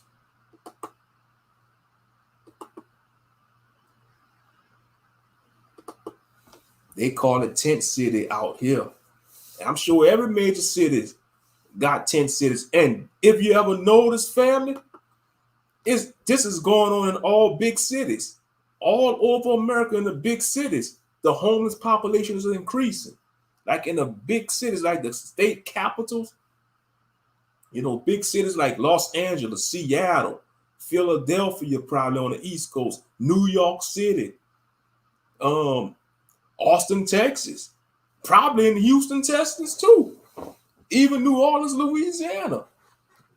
Because, you know, in New Orleans, they probably got tents all over under the overpasses. And it's getting out of control because the cost of living is getting so bad. It's expensive to live in these big cities, the cost of living. How you expect people to live if you keep raising the prices of everything? And like I say, a good chunk of homeless people got jobs. That's the crazy thing about it. A lot of homeless people have jobs. They go to jobs. They living in their cars, they living in their trucks or RVs or vans, but they can't afford housing because rent is so damn high. The rent prices is astronomical. That's crazy. I mean, some of them working damn good jobs. Some of them probably might have jobs they getting paid $20 an hour, $21, $25 an hour. But the cost of living is so astronomical, they can't even afford a 1-bedroom apartment. That is insane. And the housing market is slow. You know, the housing market is slow, and houses are expensive these days. They're not building a lot of houses. You know, they're not really building a lot of houses. And, you know, most people can only afford to rent, but man, it's crazy, man. It's just crazy. How you expect people to live? How do you expect people to live? And they're not trying to do nothing to combat this. Like, Lord, I know some states they got rent control. It's called rent control, I think. They could only raise the price of rent to a certain affordable rate. That's what they need to start doing, man. Rent control. Drop down rent prices. They need to have some type of bill pass that rent should be like. They need to make it a universal law or something, man. Like 1-bedroom prices be like maybe $550. 2 bedrooms at least $600 to $700. 3 bedrooms maybe $700 to $800 or $900 or $1,000, depending what city it is. But when you start going between like $1,200, $1,300, and $20,000, I mean $2,000, man, man, that's too much. $2,000, $3,000, $5,000, that's too much to pay for an average apartment. Exactly. Yeah, they have jobs, sleeping in the car with their children. And I know they do psychological damage to the children too. They have to do, the children go through mental anguish, you know. It puts strain on the marriage, you know. Like if it's a married couple, it puts strain on the marriage, you know.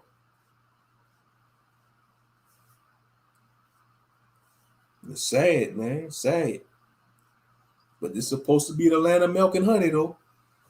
They want to pet the illusion to the rest of us, the land of milk and honey, man. That illusion over with, man, because like I say, the rest of the world got access to the internet. We well connected. We connected to a lot of people. America is connected with the rest of the world through the internet.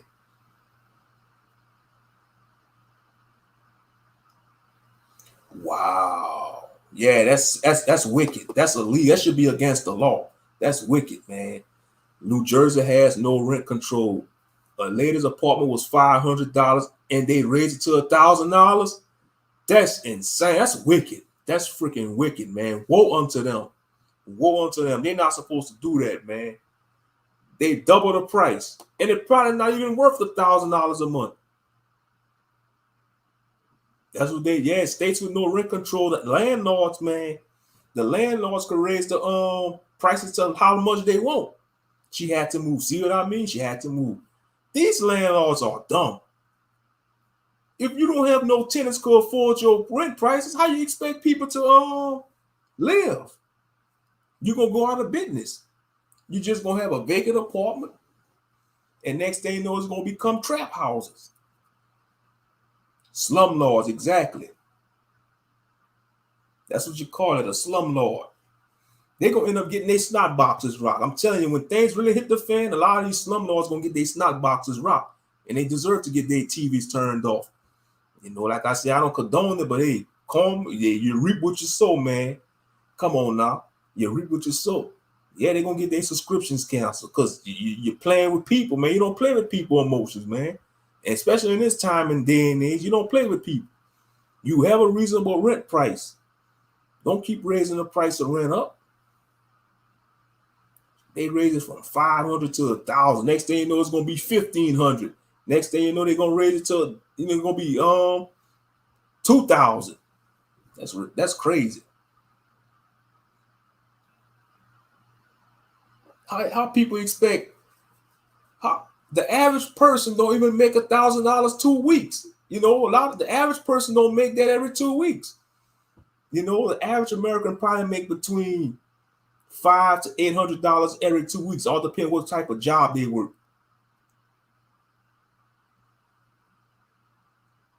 And how you expect somebody to pay that? You know, pay that every month, man. When you got other bills, like you got your electric bill, you got clothing and food, and the light bill and all that, and gas and water bills. That's insane. And it's sad. It's getting worse and worse. You gotta raise the pay so people can pay people a livable wage so they can live.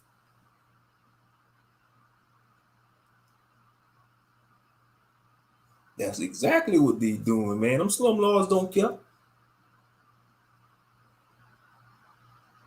And then you got some of these sleazy slumlords. They take advantage of women. You know, they know these women be desperate, so these slumlords, they'll look at, especially if she's attractive, they'll use the woman. They're trying to say, look, pay rent by sleeping with me or performing sexual favors with me. Then I'll count that as rent. Yeah, real talk. You got some sleazy slime balls like that. You know, they'll sleep with their female tenants. They don't care if she married or have a boyfriend. They even do it with the dudes too. They're okay. You can't afford your rent. You know what to do. Get down and give me fellatio. And they don't care. They just wicked, these sleazy slime balls. They will extort the men and women, and just the women. They'll extort the men and women by asking them to perform sexual favors. And that's wicked. That's straight up wicked, man. Woe unto them. You know, that's why I say when things really get bad, a lot of these slumlords gonna get their snot boxes rocked, their TVs turned off, their subscriptions canceled. And like I say, I don't condone it. But like I say, you don't take advantage of people. You don't play with people, man.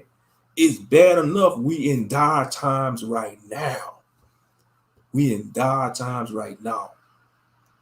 And a lot of people are not at their best because we in this pandemic. We in this pandemic or pandemic, and we got the senile madman want people to take another dose of that damn poison. That's right. Damn, that's facts for real. And I don't feel sorry for them when they get their subscriptions canceled, Ariel, because you don't take advantage of people like that. I'm telling you, this go on in every major city. You got slumlords that sleep with these women. The maintenance men of these apartment complexes, they prey on these single mothers. You know, woe unto them. You know, they prey on these single mothers. You know, that's probably struggling. Okay, you're short on rent. Hey, you're short on rent. Come to my office. Come to my office and do this, do that. And next thing you know, they count the rent as paid. It's freaking wicked, bro. It's wickedness. I'm telling y'all, you got a lot of women going through that. You got some women that have the slumlord's baby, you know, and thinking, and the man she messing with thinking that's his child, that child for the damn slumlord. That's some wicked ass shit. Woe unto the slumlords. And you got some female slumlords too. You have some of these female slumlords, man, they'll tell a male tenant, okay, they'll want to they'll screw the male. She'll pit on that damn tool and screw him like a woman. But you know what I mean? She'll pit on, man, we all adults here. I'm gonna just say it. She'll pit on a strap on and peg the hell out that male tenant and have that male tenant perform fellatio on that strap on, or lick her peach, lick her 30 rotten peach that's full of crabs and all kind of STDs. It's a hot mess, man. It's wickedness. Like, oh yeah, you know. Like I said, man, we all adults here. This is real talk with our Moshe. Ain't no little children should be listening to this anyway. It's y'all bedtimes. But I'm serious though. You got female slumlords. They'll screw the women and they'll screw the dudes. And you know, just like you got the male slumlords, they'll screw the male tenants and screw the female tenants. It's crazy. It's crazy. It's crazy. But man, I tell you, man, like I said, they gonna get their subscriptions canceled. They gonna get their subscription canceled. But man, on a serious note though, the West Coast, man, is getting all trashed up. Y'all saw when I showed that downtown San Francisco, Los Angeles, full of homeless people. They trashing up the city. They crapping all over the sidewalks, pissing all over the damn. I mean, it smelled like a damn zoo. It smelled like a damn zoo. Yeah, the Arabs. Yeah, oh yeah, them Arabs with their old dirty self. Them dirty sand Ishmaelites. The Pakistan Arabs, landlords, they do that. True, Moshe, they are foul. Yeah, they foul. Dirty bastards. Can't stand that, man. You know. But you do something with their woman, they want to declare jihad. Hypocritical, insecure Arab bastards. You know, let Jake go. Let Jake go lay some good Hebrew pipe in them Arab woman. They're gonna want to declare jihad. They're gonna want to cut off Jake rod, man. But they go screw other nations' women. You know, they do that to all the tenants. You know, whether it's a white female tenant, a black female tenant, or Hispanic, these dirty Arab bastards. You know, but let a Hispanic man or white man or black man want to get under that hijab woman with her hijab and give them some good American loving. They're gonna want to declare jihad. They're gonna want to strap a suicide vest and blow up the whole apartment complex. Hypocritical, insecure, dirty bastards. Go back to y'all deserts. Shit. Y'all don't even belong in the desert because y'all stole all the desert land. Y'all stole all of northern Africa from the damn natives in northern Africa. Y'all Ishmaelite bastards. You know, with y'all false moon god. To hell with y'all false moon god. Y'all don't have the real God. Y'all serve an idol. Only Israelites have the real God, the God of Israel. You know, and a true Messiah, Yeshua Mashiach. You know, I don't care if you two dislike this. But yeah, on a serious note, they do that though, man. That's why I say, man, you know, any brother should not allow his woman to work for no damn Arab. Because them Arabs, they be screwing their workers, man. You know, that's why I say if our people was on cold, we won't allow none of that buffoonery to go on. We'll run them out of our neighborhoods. But like I said, a lot of our people, man, they hate each other. They just let these other nations walk all over them. Exactly. You know, yeah, for real. Both his head and his rod coming off of Ishmael catch him. Exactly.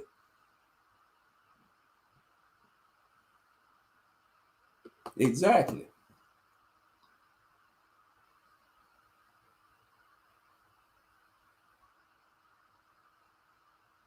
You know, because they do that, man. You know, and they hire the most attractive woman to work for the corner store or shop. And they be, oh, you want to raise? Oh, you want to raise Makisha? Makisha, you want that raise, Makisha? You know, come give me some head, Felicia. You know how you do with the homeboys and now. Come give me some head, Felicia. You know, I'll give you that raise. Oh, dirty bastard, dirty perverted bastards. But let Big Sean John want to holler at Fatima with a hijab on, with a little hijab on. Let Ray Sean or Pookie or Tyrone or T-Bug want to holler at Fatima or Kafifa with a man. Mr. Sahid gonna get that Scimitar sword and trying to threaten those boys. And I'll be like, man, well, you got a Scimitar sword? Pull out the gack and lay him out. He can't deflect bullets with that damn Scimitar sword unless he had a lightsaber, but that's fictional. Even if he had a lightsaber, you ain't gonna be able to reflect all bullets. But serious though, that's how they is though. Slumlord bastards. Yeah, T-Bug. Yeah, I say T-Bug. Yeah, if T-Bug wants to holler at Fatima, you know, Mr. Sahid's daughter behind the cash register, man, Mr. Sahid gonna be like, T-Bug, you better not look at my damn daughter. Oh, I'm gonna get out. He gonna be like, get out, T-Bug, get out. And then if Fatima smile at T-Bug, Mr. Sahid gonna beat the hell out of Fatima. That's what they do. That's what them Arab men do, man. If they catch their woman looking at another man, they whip them. They either whip them or they stomp them. Oh, insecure, sand bastards, you know. But y'all want to go defile other nations' women. Y'all want to defile the Israelite woman, the Gentile woman, the African woman. But nobody, y'all don't want nobody to defile y'all woman because y'all know y'all women gonna love that shit. You know, let y'all women get defiled by a damn Israelite or Caucasian, any damn non-Arab men. You know, that's letting you know y'all can't please y'all woman, man. You know, y'all can't please y'all woman like that. You know, that's why y'all don't want American men to look at them or mess with them. Because y'all know, but that's okay though, because a lot of Arab women becoming westernized. You know, I see some Arab women down here, they don't even wear the food. They still wear the hijab, but they wearing pants. They wearing some damn immodest pants now. Shit. But if they can't go back to their native country though, because they'll kill them. Exactly. They don't believe in using deodorant just like ham. Yeah, they funky. They some funky animals. But I'm just saying though, man, they want to go mess with, they want to do all that sneak stuff with other nations' women, but when other nations of men look at their women, they want to get insecure and want to declare jihad. Insecure, smelly bastards. And this is real talk. And this is real talk.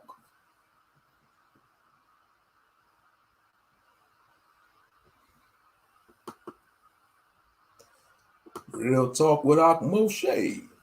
But like I said, I appreciate y'all family for coming through, man. This is an awesome live stream. I wanted to go live last night, but I fell asleep. You know, I fell asleep, but here I am. Shout out to Brother K. Judah. I watched, yeah, when I got off of work early, I finished watching his broadcast, his premiere about Joseph, man. Yeah, man. What I liked about that story, he forgave his brothers. Joseph forgave his brothers, man. They sold him. They wanted to kill him, man. That was crazy. They wanted to kill Joseph, man. His brothers wanted to kill him, but Reuben, if it wasn't for big brother Reuben, man, it would have killed poor Joseph, man. They would have killed Joseph. So what they did, they just sold him to the Midianites, then they sold him to the Ishmaelites, then the Ishmaelites sold him to the Egyptians. And he rose to power through the power of the Most High. The Most High set him up in a high place. Yeah, for real, for real. They women don't even deserve the name Fatima because an Israelite woman named Fatima make that name sound beautiful, you know. And to be honest, those Muslim names is really watered down Hebrew names, to be honest with y'all. Those so-called Muslim names is really watered down versions of Hebrew names. That's right. Yeah, we don't want their woman, man. You know, cause man, when our women dress modest, they look more beautiful. They take it to the next level. You know. Yeah, that's why. Yeah, hallelujah. We the best, hands down, and we don't even want their woman. Facts, man, because they can't cook for nothing. I bet you their woman probably can't cook better than the Israelite woman. Shit. Man, you tell an Arab woman, man, go cook me some scrambled eggs with some toast and turkey sausages or whatever. They probably have botched that up. They'd have botched that up, Aria. They'll botch them. They can't even cook. They couldn't even cook the stuff I cook. They'll botch my salmon up. Be like, you damn, go back to your damn. They'll botch the salmon up, burn the damn broccoli, have the broccoli looking all charred up, like the broccoli was burned in the fire, all charred up. Don't even put no season on it. Probably put one speck of salt and pepper, tasting all bland and stuff. But let an Israelite woman or an Israelite woman, man, she'll season that with love. You know, you be like, babe, what you put in this? Oh, that's a secret. Well, never mind, it still tastes good. Be jumping for joy. You'll be trying to do backflips. Then she'll tell you, boy, don't do no backflips before you break your behind. You know, real talk. Yeah, they could have their big nose Arab woman. They got them Arab women be having big noses. Some of them look weird too. They be looking weird. You know.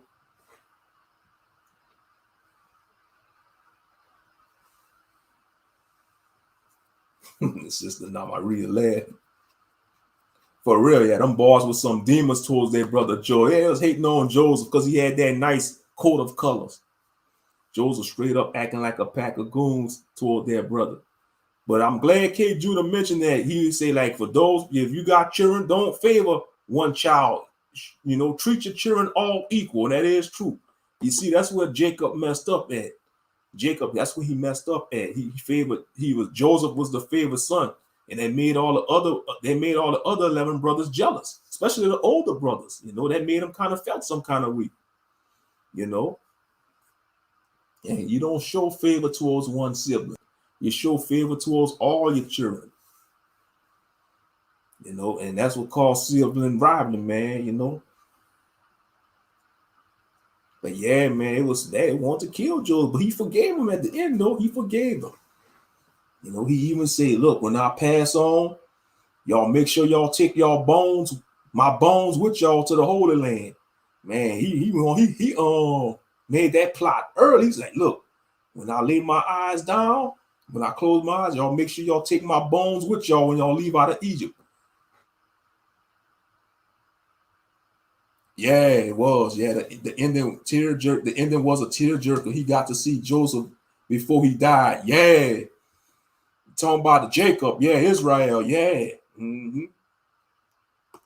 yeah. Because I read about you read about it like in the Testament of the 12 patriarchs, and I think you can read about.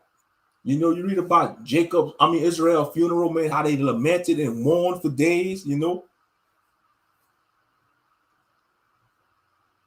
I mean, he had a whole funeral march. I mean, he had a big funeral, man, Israel, when he passed away. You know, our great founding father, Israel, aka Jacob, the founder of the 12 tribes of Israel. That's why I like the Testament of the 12 patriarchs. I love the Testament of the 12 patriarchs, man. I mean, it just breaks down, you know, it telling what each patriarch did in their youth, their mistakes, you know, they weaknesses, you know, it foretells what's going to be the end prophecies for their descendants. I mean, especially the Testament of Judah, man. When I read the Testament of Judah, I was like, oh man, this hit home, man. This hit home when he said, y'all weaknesses going to, like when he mentioned about the weaknesses of the descendants of Judah going to be wine and women. I said, yeah, man, that's talking about the American Negro. You give an average American Negro some wine, and put them around some woman with some epic backsides, man, with some epic backsides, with some gargantuan backsides, with some petite backsides. I don't care, any type of nice looking sisters with backsides, they're gonna go crazy. They're gonna get drunk and turn up, man. That's how you know we from the tribe of Judah, man, because that's how Judah got messed up. Judah himself, man, he got drunk and he got tricked by a woman. He got tricked by a woman, man. He got all messed up and he got tricked by a woman. Yeah, man. I mean, that's why I say, man, you can't get around it, man. They want to say we not the people of the book. These other nations better go sit their monkey asses down, man. They ain't going through the hardships we going through. You know, especially around this time of the year, man. If you're a wicked Israelite, man, you're going through it right now because you're going through the holiday woes.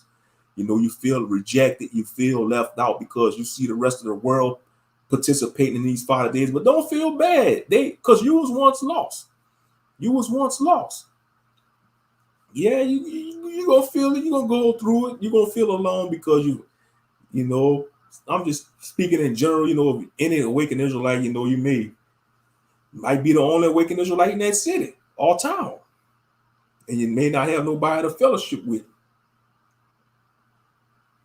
But like I say, you're not alone because you got the Most High Yah and Yahshua. You're not alone, brothers and sisters.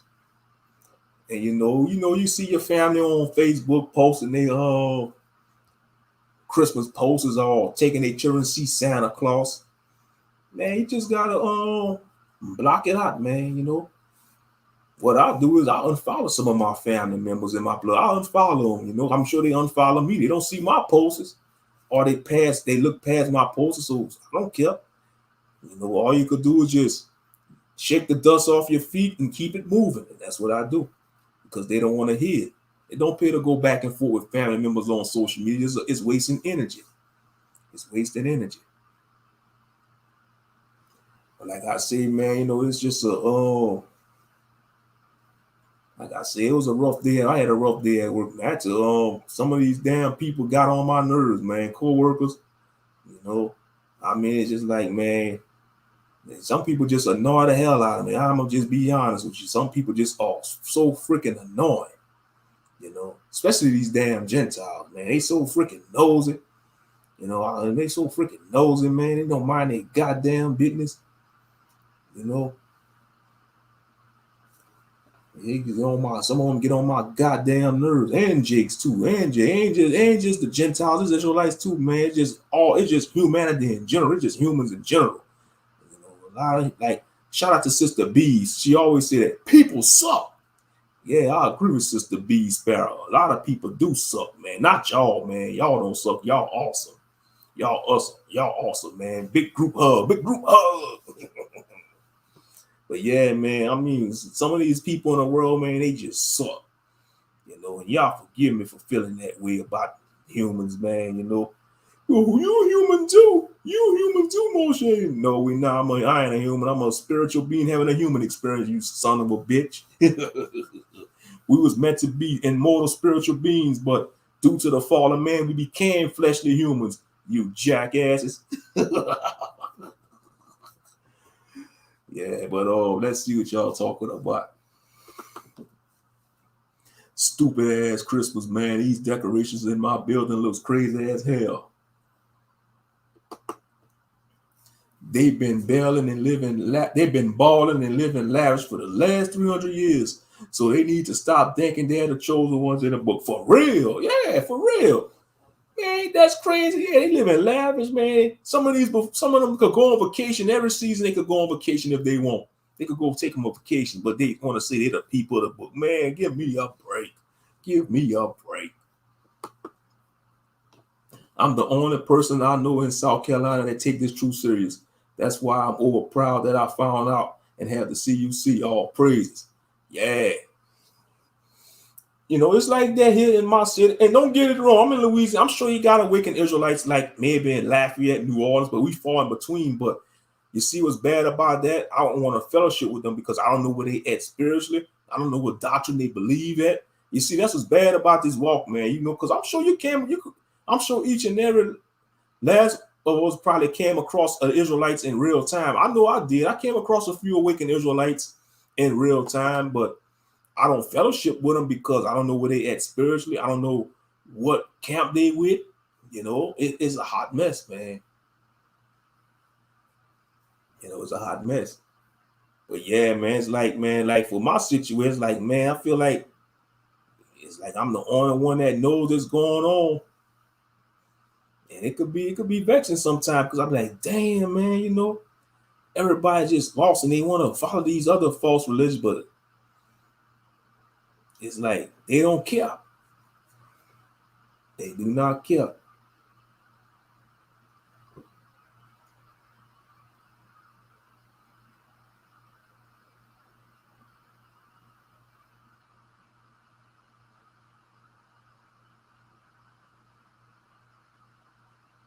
Oh yeah, because I was vexed all day today at work, man. I was vexed today all day, man. That's why I said I can't wait to get home. I got off at 6 o'clock, came home, unwind, and I cooked me some. I had to cook me some comfort food. Y'all saw the video on my other channel. I did a short what I cook on my other channel. I posted on my other channel, my main channel. You know, like I said, man, I'm trying to cut back on the starch. I'm trying to cut back on the rice, the pasta, and bread. So instead of rice, I'm gonna eat quinoa. They say quinoa more healthier for you than rice. That quinoa, it actually tastes pretty good. I still got some of it left. You know, I might eat some more tomorrow with some red beans or some type of beans. You know, beans and quinoa. But yeah, you know, I'm trying to bread is my weakness, man, because man, that bread build you up, man. It'll make you, you know, bread, potatoes, noodles, and pasta, man. That's all starch. You know, processed food, man, that'll make somebody gain weight fast. That processed food. Have you ever noticed when you go in the grocery store, all the good food is at the like the perimeter of the grocery store. All the real food and healthy food is like at the edge, like you got your produce, your meats and all that. But like all your processed foods be like in the aisles. Think about all the processed food be in the aisles. You got the frozen food be in the aisles and all that. And see, man, we live in a fast-paced society. Nobody really cook like that. Everything is in a microwave, instant noodles, instant grits, instant oatmeal, instant this, instant that.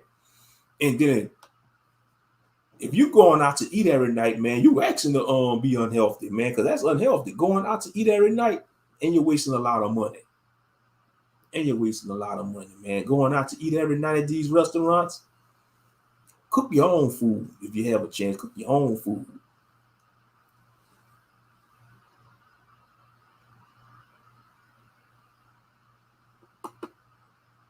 The advanced Gentiles just started turning into bumps. Now is this here, they, and age, so they need to stop. I'm so grateful, Yahweh, let me see the truth and get out the matrix. Hallelujah. That's right. Hallelujah. Indeed, a culted now, Maria. Hallelujah. You know, because we all could have still been lost in the matrix. To be honest, we all could have still been lost. That's why I say, man, all those that he picked and all those that came across our channels, they've been chosen. Y'all been chosen, man. Even the ones that don't fellowship, even the ones that don't come by here no more. You know, y'all know who y'all are. I miss y'all dearly. You know, all y'all brothers and sisters, I know, due to circumstances, y'all don't come by no more. I miss y'all dearly. You know, I miss y'all dearly. You know.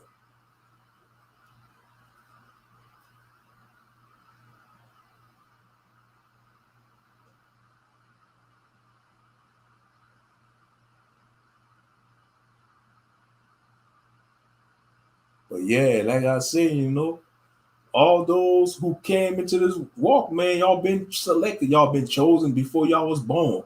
Even the ones, that's why I say, even the ones that fall away, man, it wasn't better for y'all to, it was way much better for y'all not to find out the truth and y'all want to fall away. Don't let the holiday season cause y'all to fall out this truth. I'm just speaking in general. Man. You know, for anybody that come across this live stream, don't let the holiday season cause you to fall back into the world, fall out the truth and go back into the world. Because you're not missing nothing, man, you know, because you're spending a lot of money around this time of the year. You know, you're not really missing nothing. You got a lot of people stressed out right now trying to buy gifts for people, spending X amount of money on gifts for people that can't stand them, for family members they've been beefing with all year long. Now they got to buy gifts for them. And come December 26th, they're going to be still talking about each other like dogs. Oh, so-and-so is a no good person. Aunt so-and-so this and that. Uncle so-and-so this and that. All kind of buffoonery.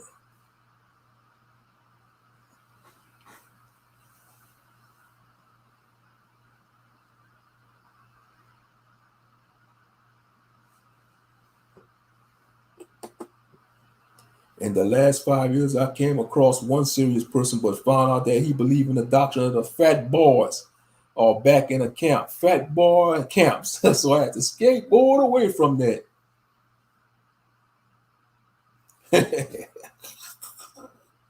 I hear you, brother. Yeah, he believed the camp doctrine. So you had to skedaddle away from him. And it bees like that, man. You gotta do what's best for you. You gotta do what's best for you.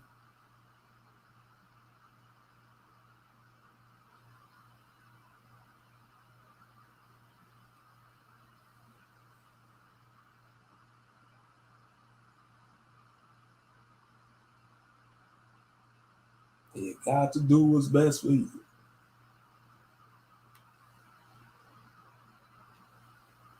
Just stupid, wasting their broke ass on gifts. Yeah. See, that's why they being broke, because they wasting all their bill money on gifts. That's why they end up being broke. That costs money, man. You know, it's an expensive holiday. Christmas is an expensive holiday. You gotta buy gifts, decoration, you know, because then things going up already.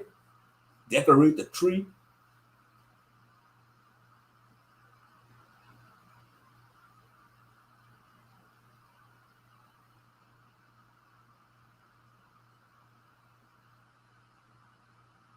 But you gotta understand, though, a lot of our people in general, they stuck in their ways. That's the sad thing about it, fam. A lot of people stuck in their ways. You know, a lot of people stuck in their ways. Even if you show them the scriptures that we're not supposed to observe these holidays, they're not gonna hawk because they stuck in their ways. They rather uphold the tradition of man than to uphold the laws of Yah and to follow the ways of Yeshua. That's letting you know where their heart at. They rather trust in man-made days instead of the days that the Most High Yah ordained us to celebrate. And then you see a lot of Christians, they got the misunderstanding. They think the feast days belong to the Jews. No, it's the Lord's feast days, Yahuwah's feast days, Yahweh's feast days. You know, God Almighty feast days. When you read Leviticus 23, it says this is the Lord's feast days, man. It belongs to the Most High Yah, not the Jews, not the Israelites, the Lord himself. But a lot of people don't understand that, especially Christians, because they don't read the Bible. They don't read the Bible. You got these people going to church. You're going to have a lot of people getting up tomorrow morning, going to church, and they just going to rather rely on Pastor Pochop to read a few scriptures. And when they go home, they're not reading that Bible. And that's sad. But yet they believe the same Bible we read. But when we show them certain scriptures that show them we're not supposed to do this and not supposed to do that, they want to say, oh, that's what you believe in. And I'll be like, damn, I thought you said you believe the Bible. You said you believe the Bible. Oh, no, that's what you believe. But that's in the same Bible you rereading. I say, man, a lot of our people got selective memory. Black people got selective memory, bro. They only want to memorize what they want to rememberize. And that's sad. I guess you could call it cognitive dissonance, you know, cognitive dissonance.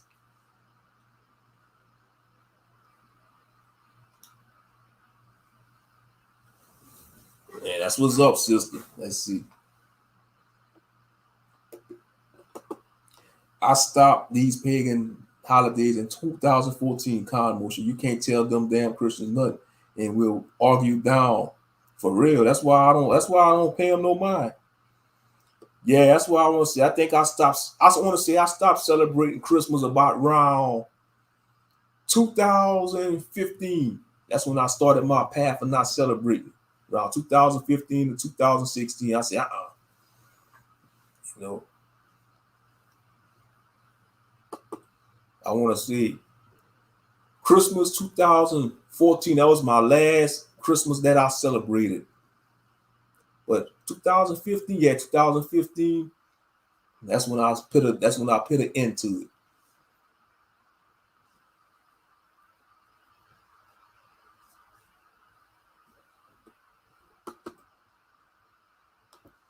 They all drunk with the wine too damn much on these holidays, even after being in all these years of information and hearing these off holidays, they are still stiff-necked and slumbered land. Facts, big facts. And that's sad.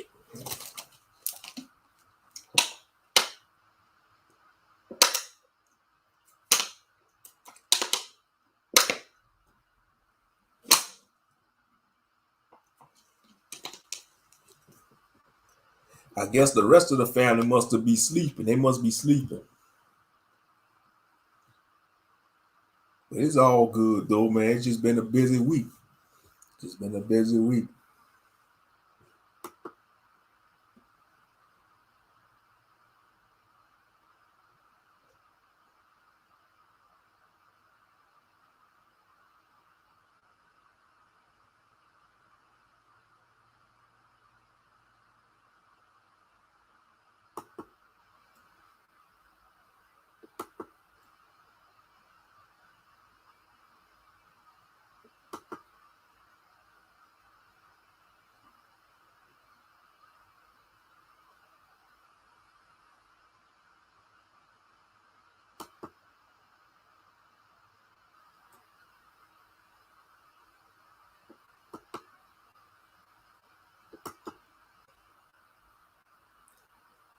Yeah, shalom, seek Yah's way. Shalom, seek Yah's way. It's windy here and raining. That's what's up. I wish it was raining right now, to be honest with you. I wish it was pouring out raining so I could go to sleep. I like sleeping in the rain. Just something about when it's pouring out raining, you know, it just make you sleep good. You feel comfortable. Get under the covers, get all cozy and stuff, man, under the covers when it's raining. Yeah, you know, it's when you sleep good. It's comfortable. It's peaceful. But yeah, we've been on here for 2 hours, been talking about the homeless crisis on the West Coast, how crazy it is on California. California is becoming a third world state. It's becoming a third world country. These liberals are messing these states up. These liberals don't care about what's going on. They want to promote chaos. Yeah, Brother Abbasi probably went to sleep, man. Shout out to Brother Bossy, man. He just told me Skid Row been around. He revealed to me Skid Row been around since the 60s and 70s. I didn't know that. I thought Skid Row was something new. I thought Skid Row could have been around for at least maybe 10 years or 20 years, but he said it's been around since the 60s and 70s, man. And we in 2021. That's almost probably, almost 3 or 4 decades, probably 5 decades. Let's see. I hated Christmas since I was 13. We discovered my mom putting in that work, and I was giving praise to the other team because they didn't get it twisted. I knew about slavery and what those folks did to my people. That's what's up, Ariel. Yeah, you got parents lying to their children, man, knowing daggone well they spending their hard-earned money on these gifts for their children, but they want to say Santa Claus getting that for them. Just be real with your children, man. Say y'all buying that for those who want to celebrate that Father D. Ain't no fat heathen coming down no chimney. Ain't no chimney in the hood and projects, man. You might have a few houses might have a chimney in the hood, but not all houses in the hood got chimneys. How dare y'all teach y'all children those lies? That a big fat white man in a red suit coming down in a sleigh with some flying reindeer. Man, they need to go ahead with those lies. But I ain't gonna lie though. When I was a child, I used to get excited for Christmas because I was a child. Like back in the like when we used to live in the hood, like when we used to live between the projects on Spencer Loop. We used to live in like the little area called Spencer Loop. That was on the west side of the town. We used to live between two projects. Like every Christmas Eve, my mom used to make a big pot of gumbo. Sometimes she'll make 2 big pot of gumbos. Like that was back in the 90s. She used to cook gumbo on Christmas Eve. It was a family outing. We had good times, I ain't gonna lie, but but now I'm in the truth, man. That's behind me. That's behind me. I had some good Christmases as a child. I got most of the gifts that I wanted. My parents brought us most of the gifts that we wanted. But like I said,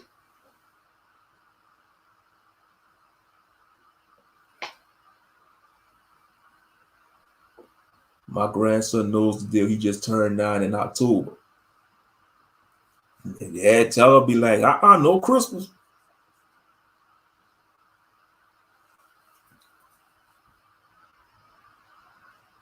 Yeah, and I know it's challenging for Israelites with children, especially if you new into this walk. I feel for the Israelites, that's, got children, man, whether they married or single Israelite parents, because, they're going to be pressured by their in-laws. They're going to be pressured by their in-laws, their cousins. What you mean you ain't celebrating Christmas? What you mean you ain't buying them children no Christmas? They're going to try to call you all kind of names except for a child of God.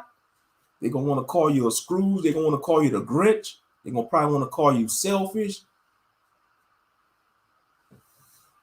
That darn milk and cookies had me hot, y'all.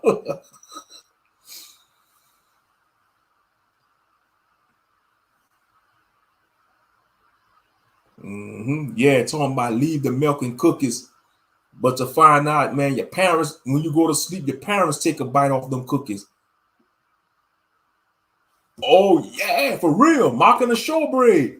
Hey, I didn't think of about that way. Yeah, that's a good example, Seek y'all. A good example, sister. Yeah, that's mocking the showbread. Exactly. I didn't see it that way. You see, you learn something new every day. You learn something new every day. For real. That is mocking the showbread, the milk and cookies. Yeah, because they used to leave the showbread in the temple, man. Yeah. Cookies made out of yeast and bread,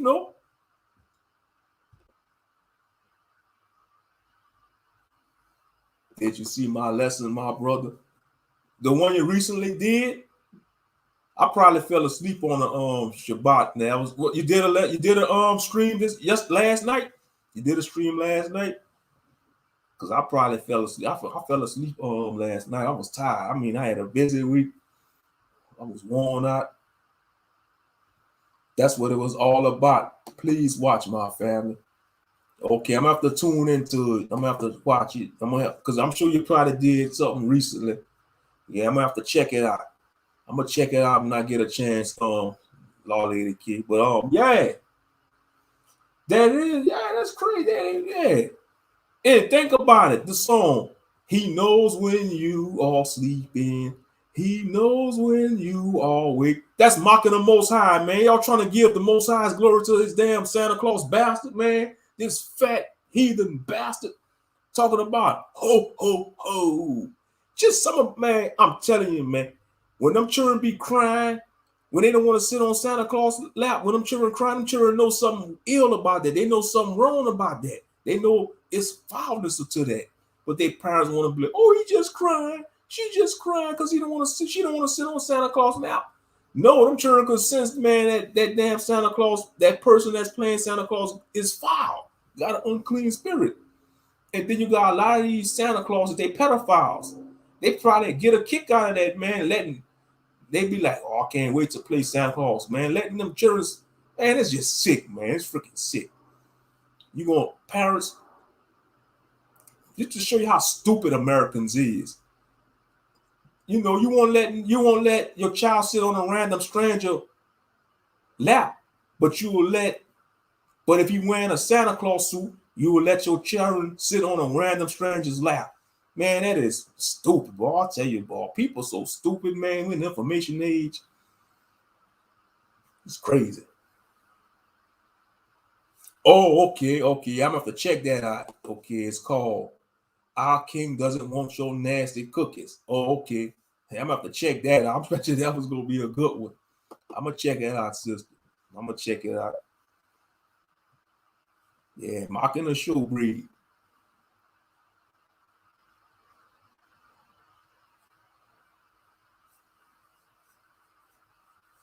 But yeah.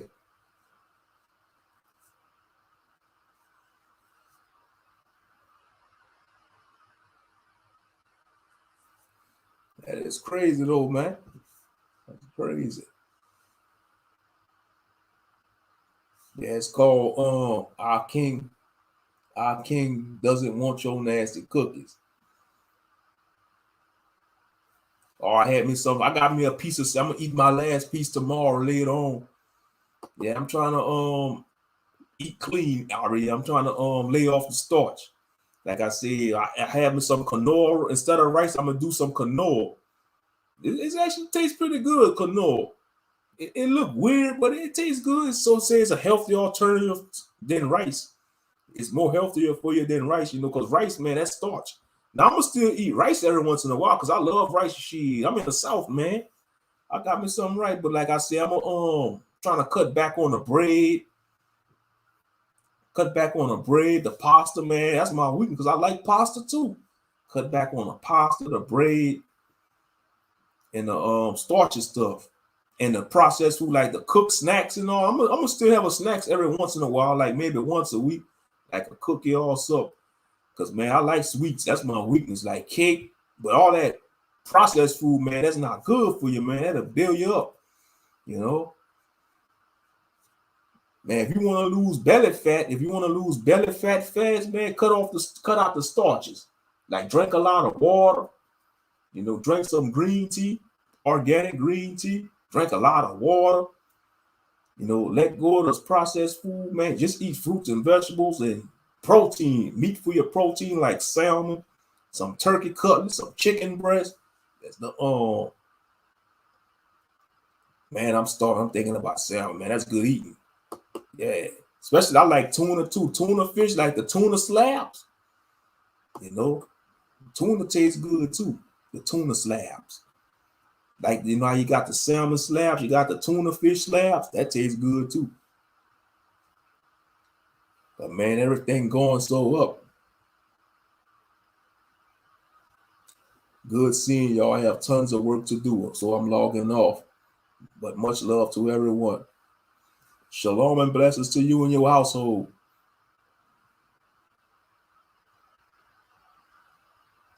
And shalom and salute to Brother Rob. If Brother Rob in there listening, shalom to your Brother Rob. You getting sleepy? Yeah, I'm probably go eating up all the tuna fish, all the salmon, and all the lettuce and all the collard greens. Every time I'm in the kitchen, you in the kitchen, eating up all the tuna fish, all the salmon, all the lettuce, all the lamb chops, and all the collard greens. I like kale. I like lamb chops. I like spinach. I like broccoli and cauliflower. But every time you're in the kitchen, you eating all the good food. You eating all the leftovers, Craig. Friday, the Hebrew edition, the Israelite edition. You eating all the food, Craig.